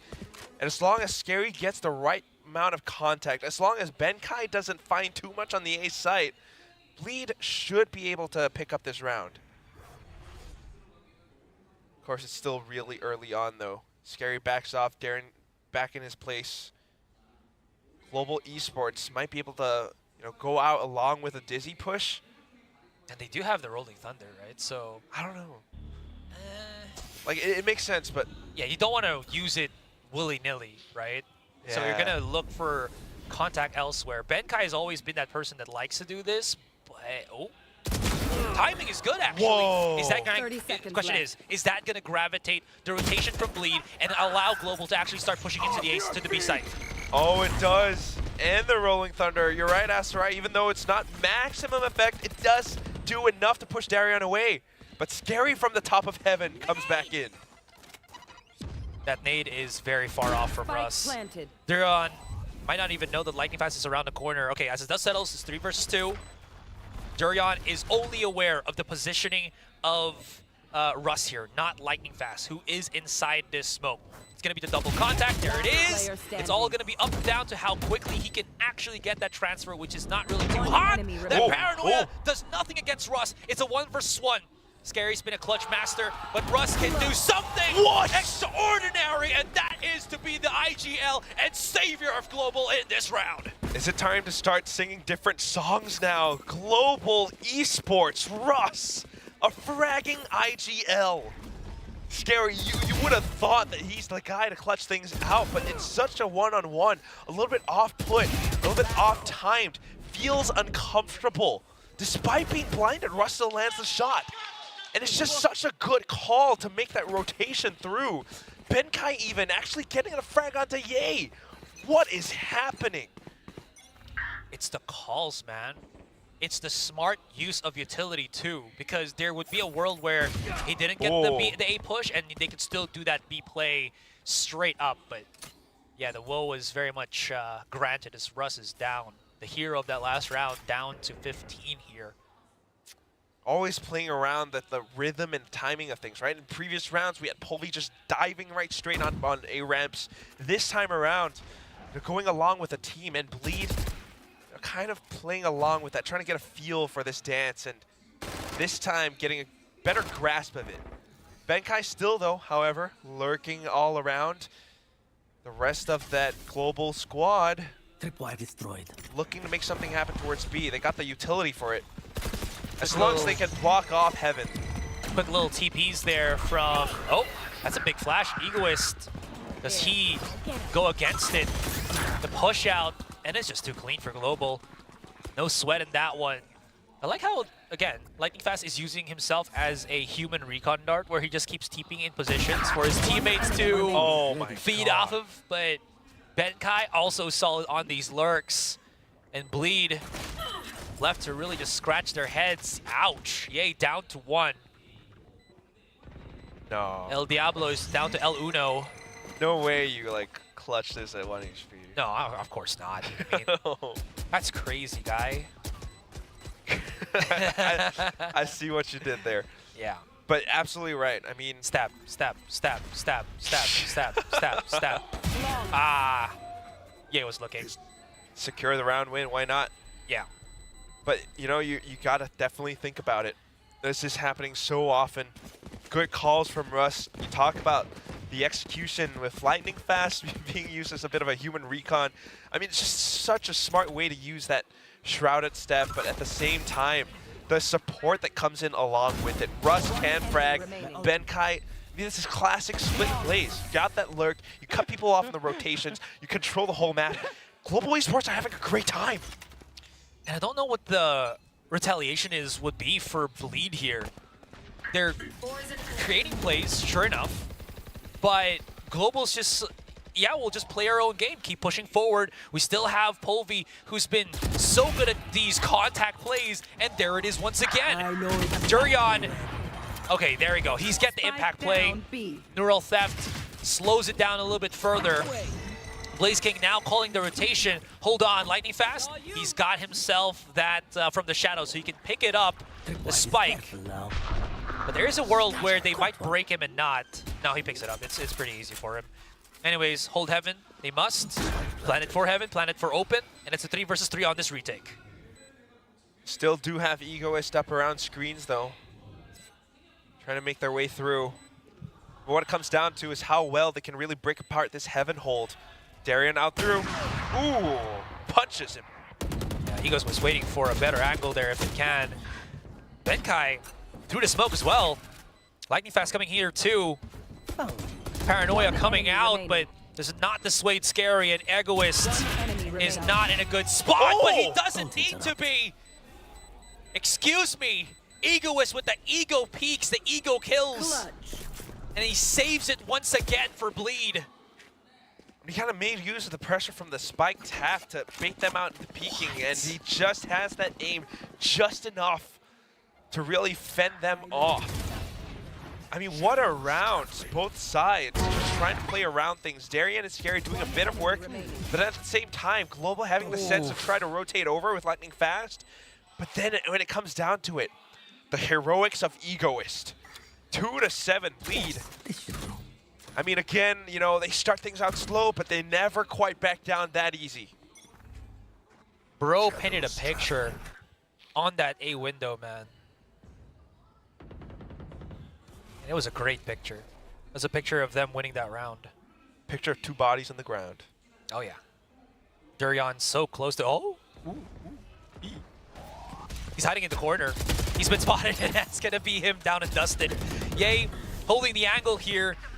Pushes out with the snake bite, but gets caught in the collateral of things, even hiding inside the smoke. Seeker's been activated here by the defenders, but it's so early that the Seekers won't really threaten the control and rotation capabilities of Global Esports. Egoist now coming in through B Heaven. He's been such a stalwart of Vanguard. But these tags, man, he's been put in a position where he has to do so much, and he might not be able to do anything at all. Yeah, great ways to check, too, from the likes of Smokes Russ. Only good for 1, though. Still good reactions nonetheless, but yeah, you're absolutely right. Global Esports having the numbers now. They get to push in. They got the site. It's just a near impossible retake. The rest of the lead members aren't even really moving. So, seems like it's going to be a save. Yeah. And it just came down to a bit of guesswork. Unfortunately for Bleed, doesn't quite work out. Global Esports, on the other hand, again, you think about how they take down this mid. It's worked out so great. And I think you gotta put into perspective, I think, how slow Ye has been to assist his teammates, right? Because whenever he's on a non-duelist, it just feels like he's just a step behind. Like, I was wondering why Durian was holding for such a long time onto Male, and you see a few seconds later that Ye's there. So it's at some point you're thinking, was Durian supposed to get any form of support utility or support spray down from Ye as to why he held Male for such a long time, even through the triple push of Global? And you start to wonder. Definitely wondering. I honestly am not too sure. I can't say for certain, but whatever it is, it's just not working out for Bleed. That much we know. So timeout again. And you're just left wondering, like, how can Bleed really catch up with this? The entire desk, a lot of people all thought that Bleed would definitely have this one in the bag, given their performance against T1, for example. I mean, it was such a long day, but they were still able to put up some great numbers. They were still able to push T1 in overtime. But here, up against Global Esports, you know, a roster that everyone was kind of questioning. We got all of these imports and players from all over the place. But Russ and the leadership, man, it just feels so different in this matchup. A welcome one for sure. And Bleed's already used all of their talking right now. He is just shaking his head, man. I don't know if he just called the timeout to take a breather or even have something planned for his team here. And flip side is, you know, if Bleed can survive with a few more rounds coming into the second half, miracles do happen. Switch of sites can definitely change the winds of impact here. Yeah, for an execute-heavy map like Split, you know, pass, a bit more defender-sided. Now, if, you know, as long as you crack the code, you got the right executes, definitely could come up with more rounds, but definitely doesn't feel good, you know, when your coach is just not even, like, happy with you. Oh, yeah. So you would want to have, like, more faith, more spirits up. Darren with the showstopper, definitely a possible turnaround. Yeah, Scary's on that first contact too, so Darion wants to get up close and personal. When Scary gets that whiff of anyone trying to get this B main control, he might even use the showstopper, but it's not even needed as he gets that double spray down beautifully executed. They're gonna push him up, and Pulvy just pulverizes the opposition. Scary holds on, gets the 3K, pushes back Blaze King. No more flashes for him. Does have a wingman. Can use it to push forward, but he waits patiently as Benkai comes in with the double up, and Ye's right here in the corner, helping out Scary with this Judge 2 in hand. Wow. Oh, that was a risk. That was a risk! He didn't even second guess if he should break the wingman. He just tanked it everything and hoped that his Judge would be good enough in that close quarters. And this might all be just all for naught. The tag as well, and Crazy Guy, he disabled for a couple of seconds, and they've allowed Global to plant the spike in a very safe manner. And we're not even just yet. Sorry, excuse me. Crazy Guy's pushing up. And what just happened, Quack? Just Global Esports feeling that confidence today. I mean, of course, Egoist with nothing but a classic. We're expecting him to clutch back up. He did it before. Knows exactly where Ben is. Oh my god! 4 bullets! A classic to start things in a 2 versus 1. Gets the kill. Has to use the North F, sure. But Bleed somehow manages to persevere.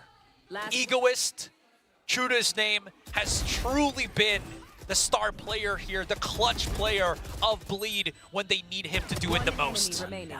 Just the thing that amazes me the most is that he did it in the Classic. Yes, Blaze King was low enough, but Blaze King somehow couldn't quite land the shots against him because didn't quite know the positioning either. So Egoist definitely showing up huge on this map, but we need one more round, if anything, just to feel a bit more comfortable. That previous one, I mean, Blaze King and the rest of them, yes, Ye had the Judge that was at wingman play, but they were just so confident how they pushed out. You can feel the confidence again. Wow. Okay, Scare's just out of there. I do not want to deal with this. This is not up to my pay grade, at least for now. Whoa, my goodness. Okay, I am overreacting way too much, I know, but Polvi is creating openings when there's so little visual stimuli for this man. I say, like, fair enough. You know, the round just started. He just got right in, and the spike's already planted. Scout destroyed. Bleed have got their work cut out for them. The peek out does allow Durian to get the trade quickly against Lightning Fast. Whoa. And Durian just running it down. They're hoping that they can get these contacts. Russ, if he can get a kill, maybe he can rip out an ultimate for himself. One around the corner is going to be Blaze King. But do they know, coming up from heaven is Benkai. Defuse on the spike. The crazy guy holds his teammate's hand, and Bleed somehow manages to squeeze one more round in before we end a half. There we have it. It's 4-8 instead of a 9-3. And it comes down to, I do feel like, again, at least on this map, it's Egoist. On the previous ones, you know, we might have had different performances from, like, Darian, for example.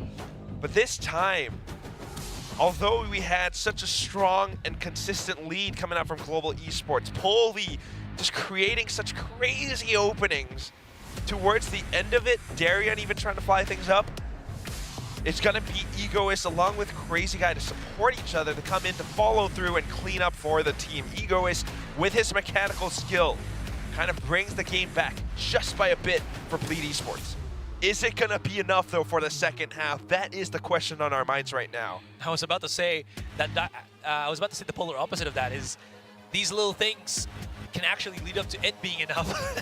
So completely two different sides of the coin for the same for that sentiment, right? Anyways, you're absolutely right. Egoist, such a hero at this point for Bleed. Without him, some of these rounds wouldn't even be possible. 50% of the rounds that Bleed has gotten, Egoist has clutched. What a percentage, right, that has been for Bleed. Man is doing work, and he's the only one here from Bleed, as you can see on the scoreboard. 50% sounds big, but it's like 2 out of 4. I mean, you get what you can take, you know? Dang, that's right. In this situation, you have to get it. You got a point, Yeah. He is the kill leader right now. But off to the next half, that's the thing. You know, you got this Gecko pick that could help you really well in retakes. And I have a feeling that that's what Global Esports wants to do. And at the same time, bear in mind, you got Polvi, you got Russ. These guys, they got calls to push out on the defense. Bleed, they have to be ready. Look at mid. What a stack here, as you mentioned, on mid too. Any push-outs on Rafters, a Paranoia will be soon to follow, but did Durian get hit at all? Excuse me, for the loss of words. The reposition so that the Aftershock does not engulf him. Nade is available, throws it out in the corner, and that is a great separation of utility here for Bleed. You see Global trying to push through, and they get separated again because of the snake bite, again because of that paint shells, but trades come in aplenty. We've equalized the numbers. There's going to be the plant on the spike here for Bleed, but Global have heaven and screen control. But Durian is putting the effort, is putting this game into his own hands. He's already gotten 3K. If he can do more, maybe even an ace. Oh, that cam says everything. He has another nade. Darius in a prime position to pick this up. Gets further info. Just sees one, right? So he knows where the other is. I mean, they're taking a very long time to get close into things. Blaze King can get the trade on Egoist, but it's only as good as that. Bleed get their first round. Man, Global was going for a hard read, dude. They were like, let's push mid. We'll see where it takes us. Trying to, or at least set up for the retakes. I think that's why Benkai was positioned so far back to behind screens. However, yeah, you can see in that replay, Darian was not blinded by the Paranoia whatsoever, and sometimes that's just one of those things where, you know, the air of effect of that flash just doesn't quite cover what you need it to sometimes, or the timing of it as your opponents move out. It's a little bit unfortunate. Does get the trade on Yay. This is just again a pistol here for Global too. if they push up, Russ has a stun, so maybe that's going to be something to utilize right now, which it actually is working out fairly well for Global Esports. They've got the numbers advantage already. They're already looking right behind him because they are aware that Blaze King can pick up a weapon, which he already has, and they're not even looking at this. Bleed are so lost. The Thrifty is so solid for the South Asian team, but now it's all left again in the hands of Egoist, and he doesn't even have the spike in his inventory. Womp womp. Still, though, want to be careful about it. You got 2 classics. Can't lose any advantage that you have. Round's not over. Oh my gosh, he even get the 180, but Benkai's just too quick. Crouched at the end, too. A little bit unfortunate for Egoist. I mean, both these teams, that's one thing that we often forget, is that Benkai does have experience with Bleed Esports. Having been on PaperX, having come from that MYSG scene, he knows Egoist, he knows his tendencies. He knows Darren as well. One enemy remaining. You know, and Russ has some great timings with this breach too. Yeah, man. I just love the laid-back nature of the global players. Blaze King chillin', you know. Where's that nade coming from? Very cheerful guy, but right now Nade just going in for a bit of that garage control. Picks up the orb. Pulvi denying these ultimates away from Darien. Do you want to like go back around ramp to pick that one up? Probably, maybe not so much. Yeah, you can even see like there's a double stack from Global here. If they actually go through A main and they just pop shots directly where the spike or the orb is, right? Yeah. Global Esports is hard reading this. Smoke placed right in front of them. And right, like good enough damage from like both Blaze King from the last round that now economy is a bit of an issue for Bleed. So the executes have to be very, very careful, but at the same time, because Global Esports are recognizing this, they're being careful themselves. They want to secure this round. They might just try to go straight for that B site. The wall's been dropped down already. Lightning Fast has put up his smoke 3 times on B main, and Bleed's just counting. Maybe this is a blessing for them. Right through now. Oh. I mean, it's not a wall, dude. Great timing on the spam. He can shoot through the smoke. He has a teammate right beside him that can help him out. And Lightning Fast, like a viper, coiled, he strikes. Egoist does get the rush down. 12 seconds. Can he plant the spike? Scary put in such an unfavorable spot. All right. Yes, just go in and plant it. And he can. I can't believe this. Boy, were we wrong about Global Esports. I mean, look at this. And now, having won that round, you're very, not just reaching double digits, you're very likely going into 11-5. You see that call from Russ. You see the reactions from Lightning Fast. Now, the hope from South Asia. As soon as the dark cover comes out, as soon as he sees, you know, a bit of a snake bite being tossed through, he knows, all right, I gotta spam. Even catches onto a single player. And that's enough damage. And Bleed have already used up all of their timeouts, so there's no more breathing space. It comes down to Crazy Guy. Like, can you really read your opponents well enough without your coach? And can you call the entire team to adapt well enough to this? Of course, they are attacking, so it's not the easiest feat. Darren does have a showstopper, but this round, not the one that you really want to commit unless you pick up more. Egoist. Benkai being careful. Yeah, doesn't want to overstep his bounds as he's the only one holding that A side for him by himself for the moment. Durian is just quickly charging in, finds Benkai, uses the nade to delay things a bit further. Does he pick up the weapon? That's the question. Yeah, I think he does. He does. And gets Pass it on over. And gets out without being traded too, which is perfect. Like you mentioned, passes it on over. There. That was a huge, huge pickup right now for Bleed. Alert coming again from none other than the man himself, Egoist. Paranoia has been thrown out. Here's the bombardment from the rest of Global. Lightning Fast gets one. Blaze King comes into the corner here. There's too much for him to handle, but he is perfectly juggling the aggression up until the point. Ye gets him. Bleed still far from a favorable position.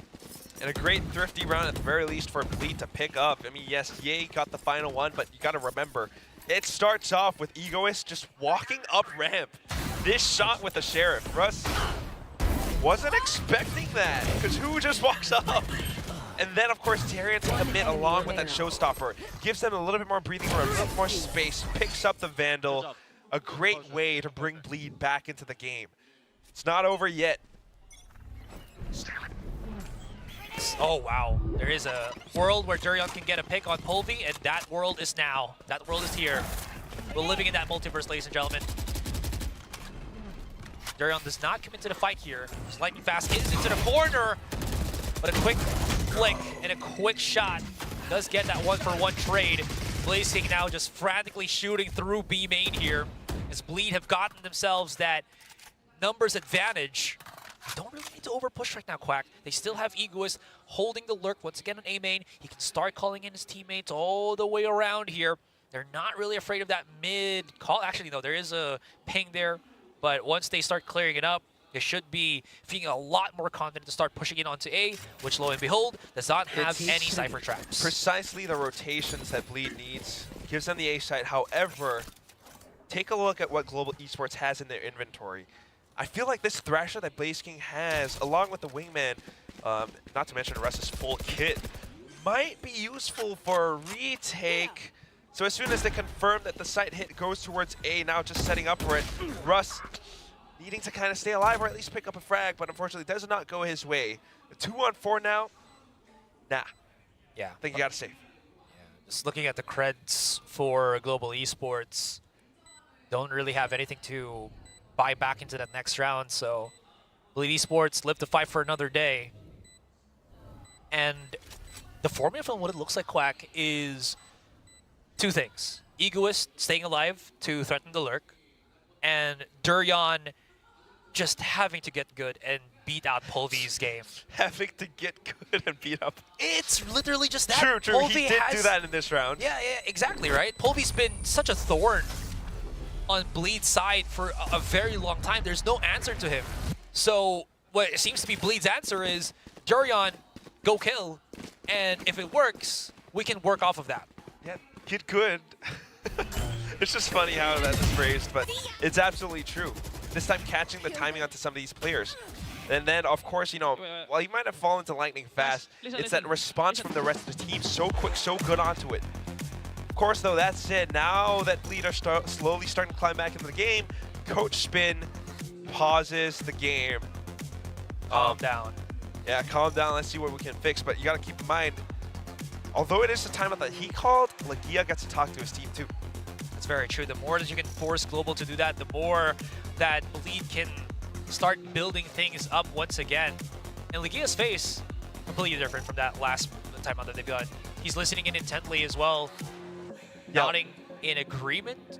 I mean, obviously we can't hear what they're saying, but less German tough love, less like disappointed father vibes. Yeah, true. He's probably just listening to Crazy Guy and how he's formulating things, you know? That Vietnamese mind of his. Definitely is a really incredible player. I mean, some of these rounds, he's coming up with these calls and expecting plays, finding the trades for his team. A lovely welcome addition to Pacific for sure, but then again, 3 rounds for Bleed to equalize. Big punish play that we can see from Global here. First things first, Polvi's got his showstopper. Look at where he's positioned, all the way downtown on screens. There's a setup thrash here from BlazeKing, and if Bleed overreach, Polvi is waiting for the Kumbayas, the boom boom pows. He pushes right up, but Durian gets 2. Oh. There's going to be the aftershock right now from Russ. And even though this is a weaker buy for Global Esports, the trades are even, and Bleed still are very much aware of the big ultimate looming at the A site if again, Polvi's still holding in that position. It's got to be Polvi though, right? Yeah, and then at the very least, I guess maybe Bleed just wanting to bypass all of that. Transitions over to the B site. It does give the rest of Global a little bit more time and space to pick up some of these rifles. And then we'll have a different round. Oh, this is... Ooh, that smoke telegraphs something though. It's a beehive that covers a lot of things. Oh. I wonder what the call for Bleed is. honestly, pushing all the way through spawn stairs wouldn't be too bad right about now, because if they can find where Benkai is hunkered at, they wouldn't have to deal with all these pesky tripwires that is set up everywhere. Oh, Ben. 30 seconds left. Yeah, but they probably won't. Crazy Guy's one off from his Seekers as well here. Benkai's holding on. Stay alive. Get the showstopper in. Ooh. Got some rifles now. We can play in this round. We don't have armor, but sure enough, it's a better fight than, you know, as to go with classics. Look at how far everyone from Bleed is placed at. Scary's just done. Oh, great camera from Benkai. Player standing. That's hard. Polvy's by himself at this point. Plant, Spike actually out in the open. This works in their favor. Now Polvy's been spotted. If you can just jiggle a little bit more for Crazy Guy to get that bit of information. Wow. It's not even diffused at all, yeah. So he has to back away. Gets the quick little punish. And Bleed Esports. They used Scary as the bait man, and it works in their favor. That would be really funny if that was like the idea. Scary's just like, yeah, I'm gonna run into Ben. Yeah, I mean, you kind of see that with how far, but somewhat tradable they were playing with each other, right? Because you saw Scary on Hell, Egoist was playing on Male, and then obviously the one just gonna be holding the spike is Crazy Guy. Yeah. Still, yeah, a series of unfortunate events for Global Esports. I mean, they've got the four ultimates still, able to keep themselves in the lead. Polvy back to the sudden rhythm game where we push out. Too much rhythm. If we're looking at how he just re-peeked that. Trade for trade, though. Both of the raises down and dusted. And this gives a chance right here for Bleed to rotate and at least not be afraid anymore of, you know, the operator that is available here for Polvy. I do hear the Thrash being used, so that's probably to get a lot more information here on A, see if Heaven's being controlled or whatever, and it is not. So Benkai, be ready. Definitely here's the Trailblazer at the very least, trying to make use of his one-way. He's got a second. Oh no. He doesn't have a second chance to actually use it. I was thinking about it. Yeah. But what a great spray. Like, of course the Cypher would be on the other side. Of course. Here we go. Second time to do another thing with the Thrash. Look at how far back Ye is actually playing. He's been pushed back hard by this Thrash, though. Wingman used actually on Male, and Ye has got himself the perfect timing on this lurk. He's been spotted already, but him gravitating this attention definitely secures the round here for Bleed. So interesting, Ye the lurker now. And Bleed having the economy to go for this hunt. I will become what you want me to be, or what you need me to be. That's what a Flex player does. Yeah, Ye's like the Batman of Bleed right now. I never thanked you. And you know that. You'll never have to. It's not the hero that they need Valorant. or that they want, but he's the hero that Bleed deserves. Well, hey man, he's doing his job. Any effort is welcome, right? And it just gives Bleed the wins that they're looking for as they slowly claw their way back up the game. I mean, we started out this half, you know, it was 4-8 in favor of Global Esports. Now look at what's happened. We've climbed all the way back. It's deja vu all over again, Quack. Ooh. What feels like the change of pace here for Bleed? I mean, again, I pointed out a while ago that they've been using Durion to catch out Polvy here. But is it Polvy just overheating? He's got the first picks every single time. Again, I'll probably just check the stats later on. But the First Bloods feel very much, you know, flowing from Polvy. So if he just holds off from re-peaking once again and not getting traded, feels like that's already a win condition done for Global. It kind of is, but then, you know, while we were talking about overheating, First Bloods, what about First Deaths? Right, I mean, definitely not to discredit Polvy for whatever reason. He's definitely doing a lot, but Bleed are also doing a great job at adapting to this. As soon as he gets the first pick, they know that there is another opportunity for them to come back in for that trade. And off of the trade, softening up the defenses.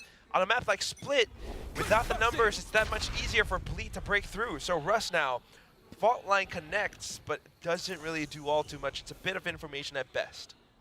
Darion's one ult charge away from getting his ultimate. Russ, does he want to challenge this? Does he want to punish this?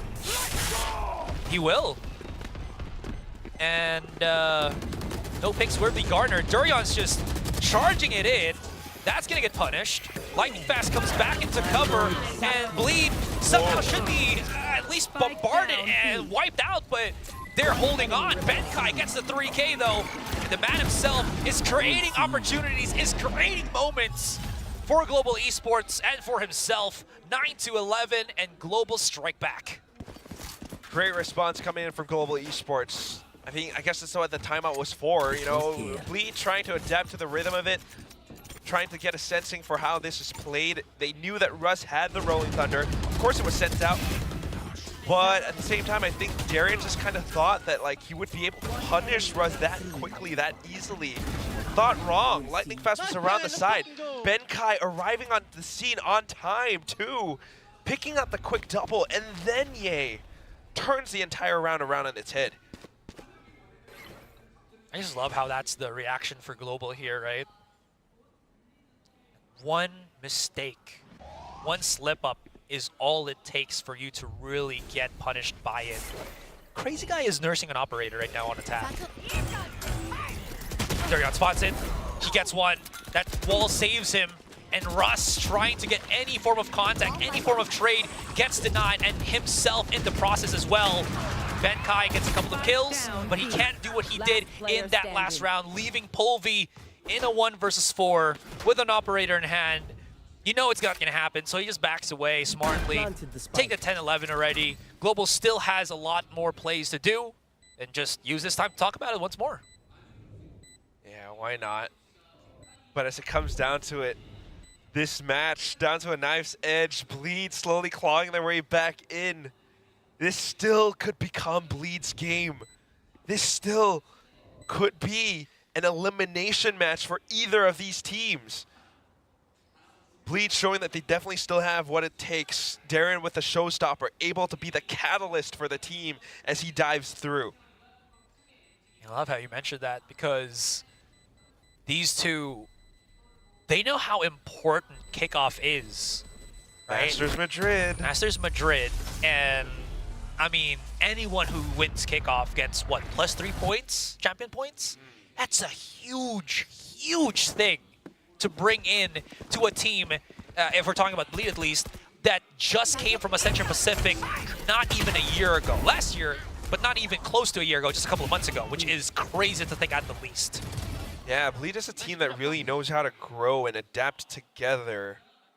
We were talking about it, both timeouts were spent, right? And it forces they force Coach Spin to call some timeouts back. So Crazy Guy is actually doing so much right now.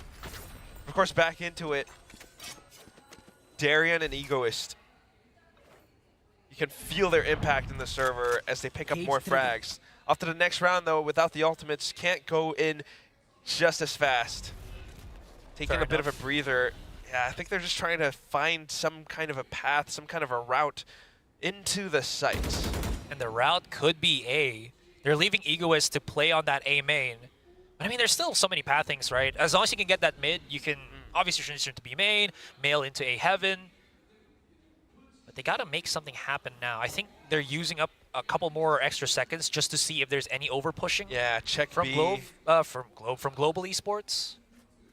If there's something around this area jump of spot. heaven, yeah, then they might be able to play around. So both lurks actually very important that they stay alive, whether it's Egoist or Ye. Okay, the biggest person that needs to stay alive from Bleed here has got to be Scary. Because first things first, they've dropped the spike, and they need to pick it up somewhat. Okay, they're still beaming control right now. Durion's coming into the corner here. Blaze King is right in front of him.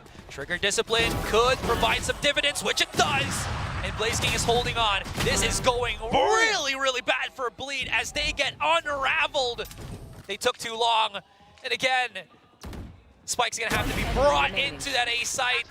But everybody's taking corners, checking angles, and it's all down once again to Egoist. This time, He's by himself.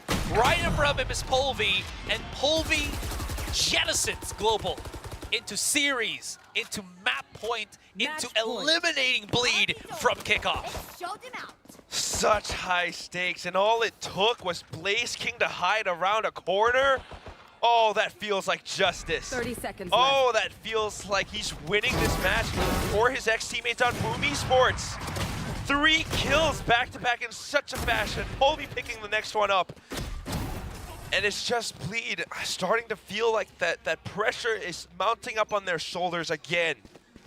They had so much, but then towards the end, just one guy was the difference. It's just that one misstep, that one not checking of a corner, and everything just goes down the drain, right? I mean, you're talking about it. We're looking at it. Durian, is he just gonna push this? This could actually just be them losing their lives, but he somehow manages to find Benkai. They destroy the tripwires here, and Bleed strikes back. Okay. It's not yet over. It's a 4 versus 3, sure, but you can never count out Global Esports. So Bleed has still got to grind the 2 rounds into overtime for them to even have a chance. They've taken out Blaze King. Up next is going to be Polvi, looking to dive straight onto site, perhaps from heaven, but denied by Darian. One enemy remaining. There's one more. That's going to be Russ. IGL, captain, my captain. Can you lead me into the promised land? Let's drop down on Hell here. They know where he is. The reposition, but he's good for the first. Could be good for the second. Crazy guy. If he overheats, that's an opportunity for Russ to get into the site. But of course, cooler heads wins heated moments. 11-12. This is where it goes down. Quack. One more round. Overtime or done time. I don't know. We'll just have to wait and see, but at the very least, for this round, the way that Bleed is playing this, going for that full sight, full force execute, delaying and off-timing some of these flashes, right? First the paranoia, then Crazy Guy's guiding light. Just kind of throws Benkai off, and it gives them so much more space on the site. Can they do the same thing again? This time, not really smoking things off. It's just Ben with the Cyber Cage up, Blaze King trying to go back in. Tripwire not found. That could be Durian's life already done, which somehow, miraculously, it doesn't. Polvi gets immediately traded in the back of the site. Benkai's still here. Pushes up. He converts, and Benkai is the hero, leaving it all down to Scary. 3 versus 1. Neural Theft activated. Oh, this is going horribly wrong for Bleed. And Scary, he's done miraculous things during Ascension Pacific. Can he do it now? Global Esports close to eliminating their opponent. Scary's giving away his location here. He's got a shot at step. It is Scary. 10 seconds for the smoke too. Paranoia. There's the swing out and Benkai for the 4K and the winning play to keep Global Esports alive, eliminating Bleed from Kickoff. Every single one of us thought that Bleed Esports definitely had this one in the bag. Their performance against T1 was phenomenal. Being able to challenge such a top-tier team, but then now up against Global Esports, a full roster, a complete overhaul, and we're seeing its effects in full. Such great calling from Russ, the frags coming out from Benkai. Off to a new team, and he's found his calling, he's found his fragging potential. I am so taken aback by this, Quack. Everything you said, absolutely true. They've restructured, they reformatted, and it really goes to show. And it is a wake-up call as well from the Ascension Pacific team that even though there are a lot of high hopes, you can never really count it out. It's a whole different landscape. You're playing against whole different animals, and it goes to show as well here. I mean, at the very least, though, I will say, the fact that they have, pushed this into 3 maps, into so many rounds, they are definitely, competitors in this league. That said, maybe it takes a little bit more time, but apart from that, Global Esports, also wanting to take a bit more time. Now coming into this, at least for this match, just surprising everyone, definitely upsetting everyone's expectations. it's just lovely to see nonetheless, right? We talked about Benkai, we talked about Polvi. I think Blaze King deserves some time in the spotlight. Everybody actually has, right? There was rounds where Russ got himself some amazing clutches, Blaze King with the trigger discipline, Benkai with amazing anchoring, and Polvi's explosiveness, all culminating together to give Global that dub. And you know what? We're gonna have to hear it from the team themselves. We've got the interview ready with Kyungmin up on the stage.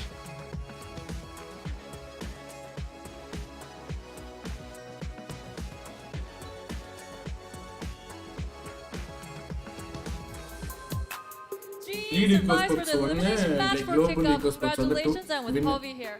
G2가 이제 킥컵의 첫 승리를 가져가게 됐습니다. next match வந்துட்டு D1க்கும் Zeta divisionக்கும். Hello. Congratulations. Thank you. Map 3 win.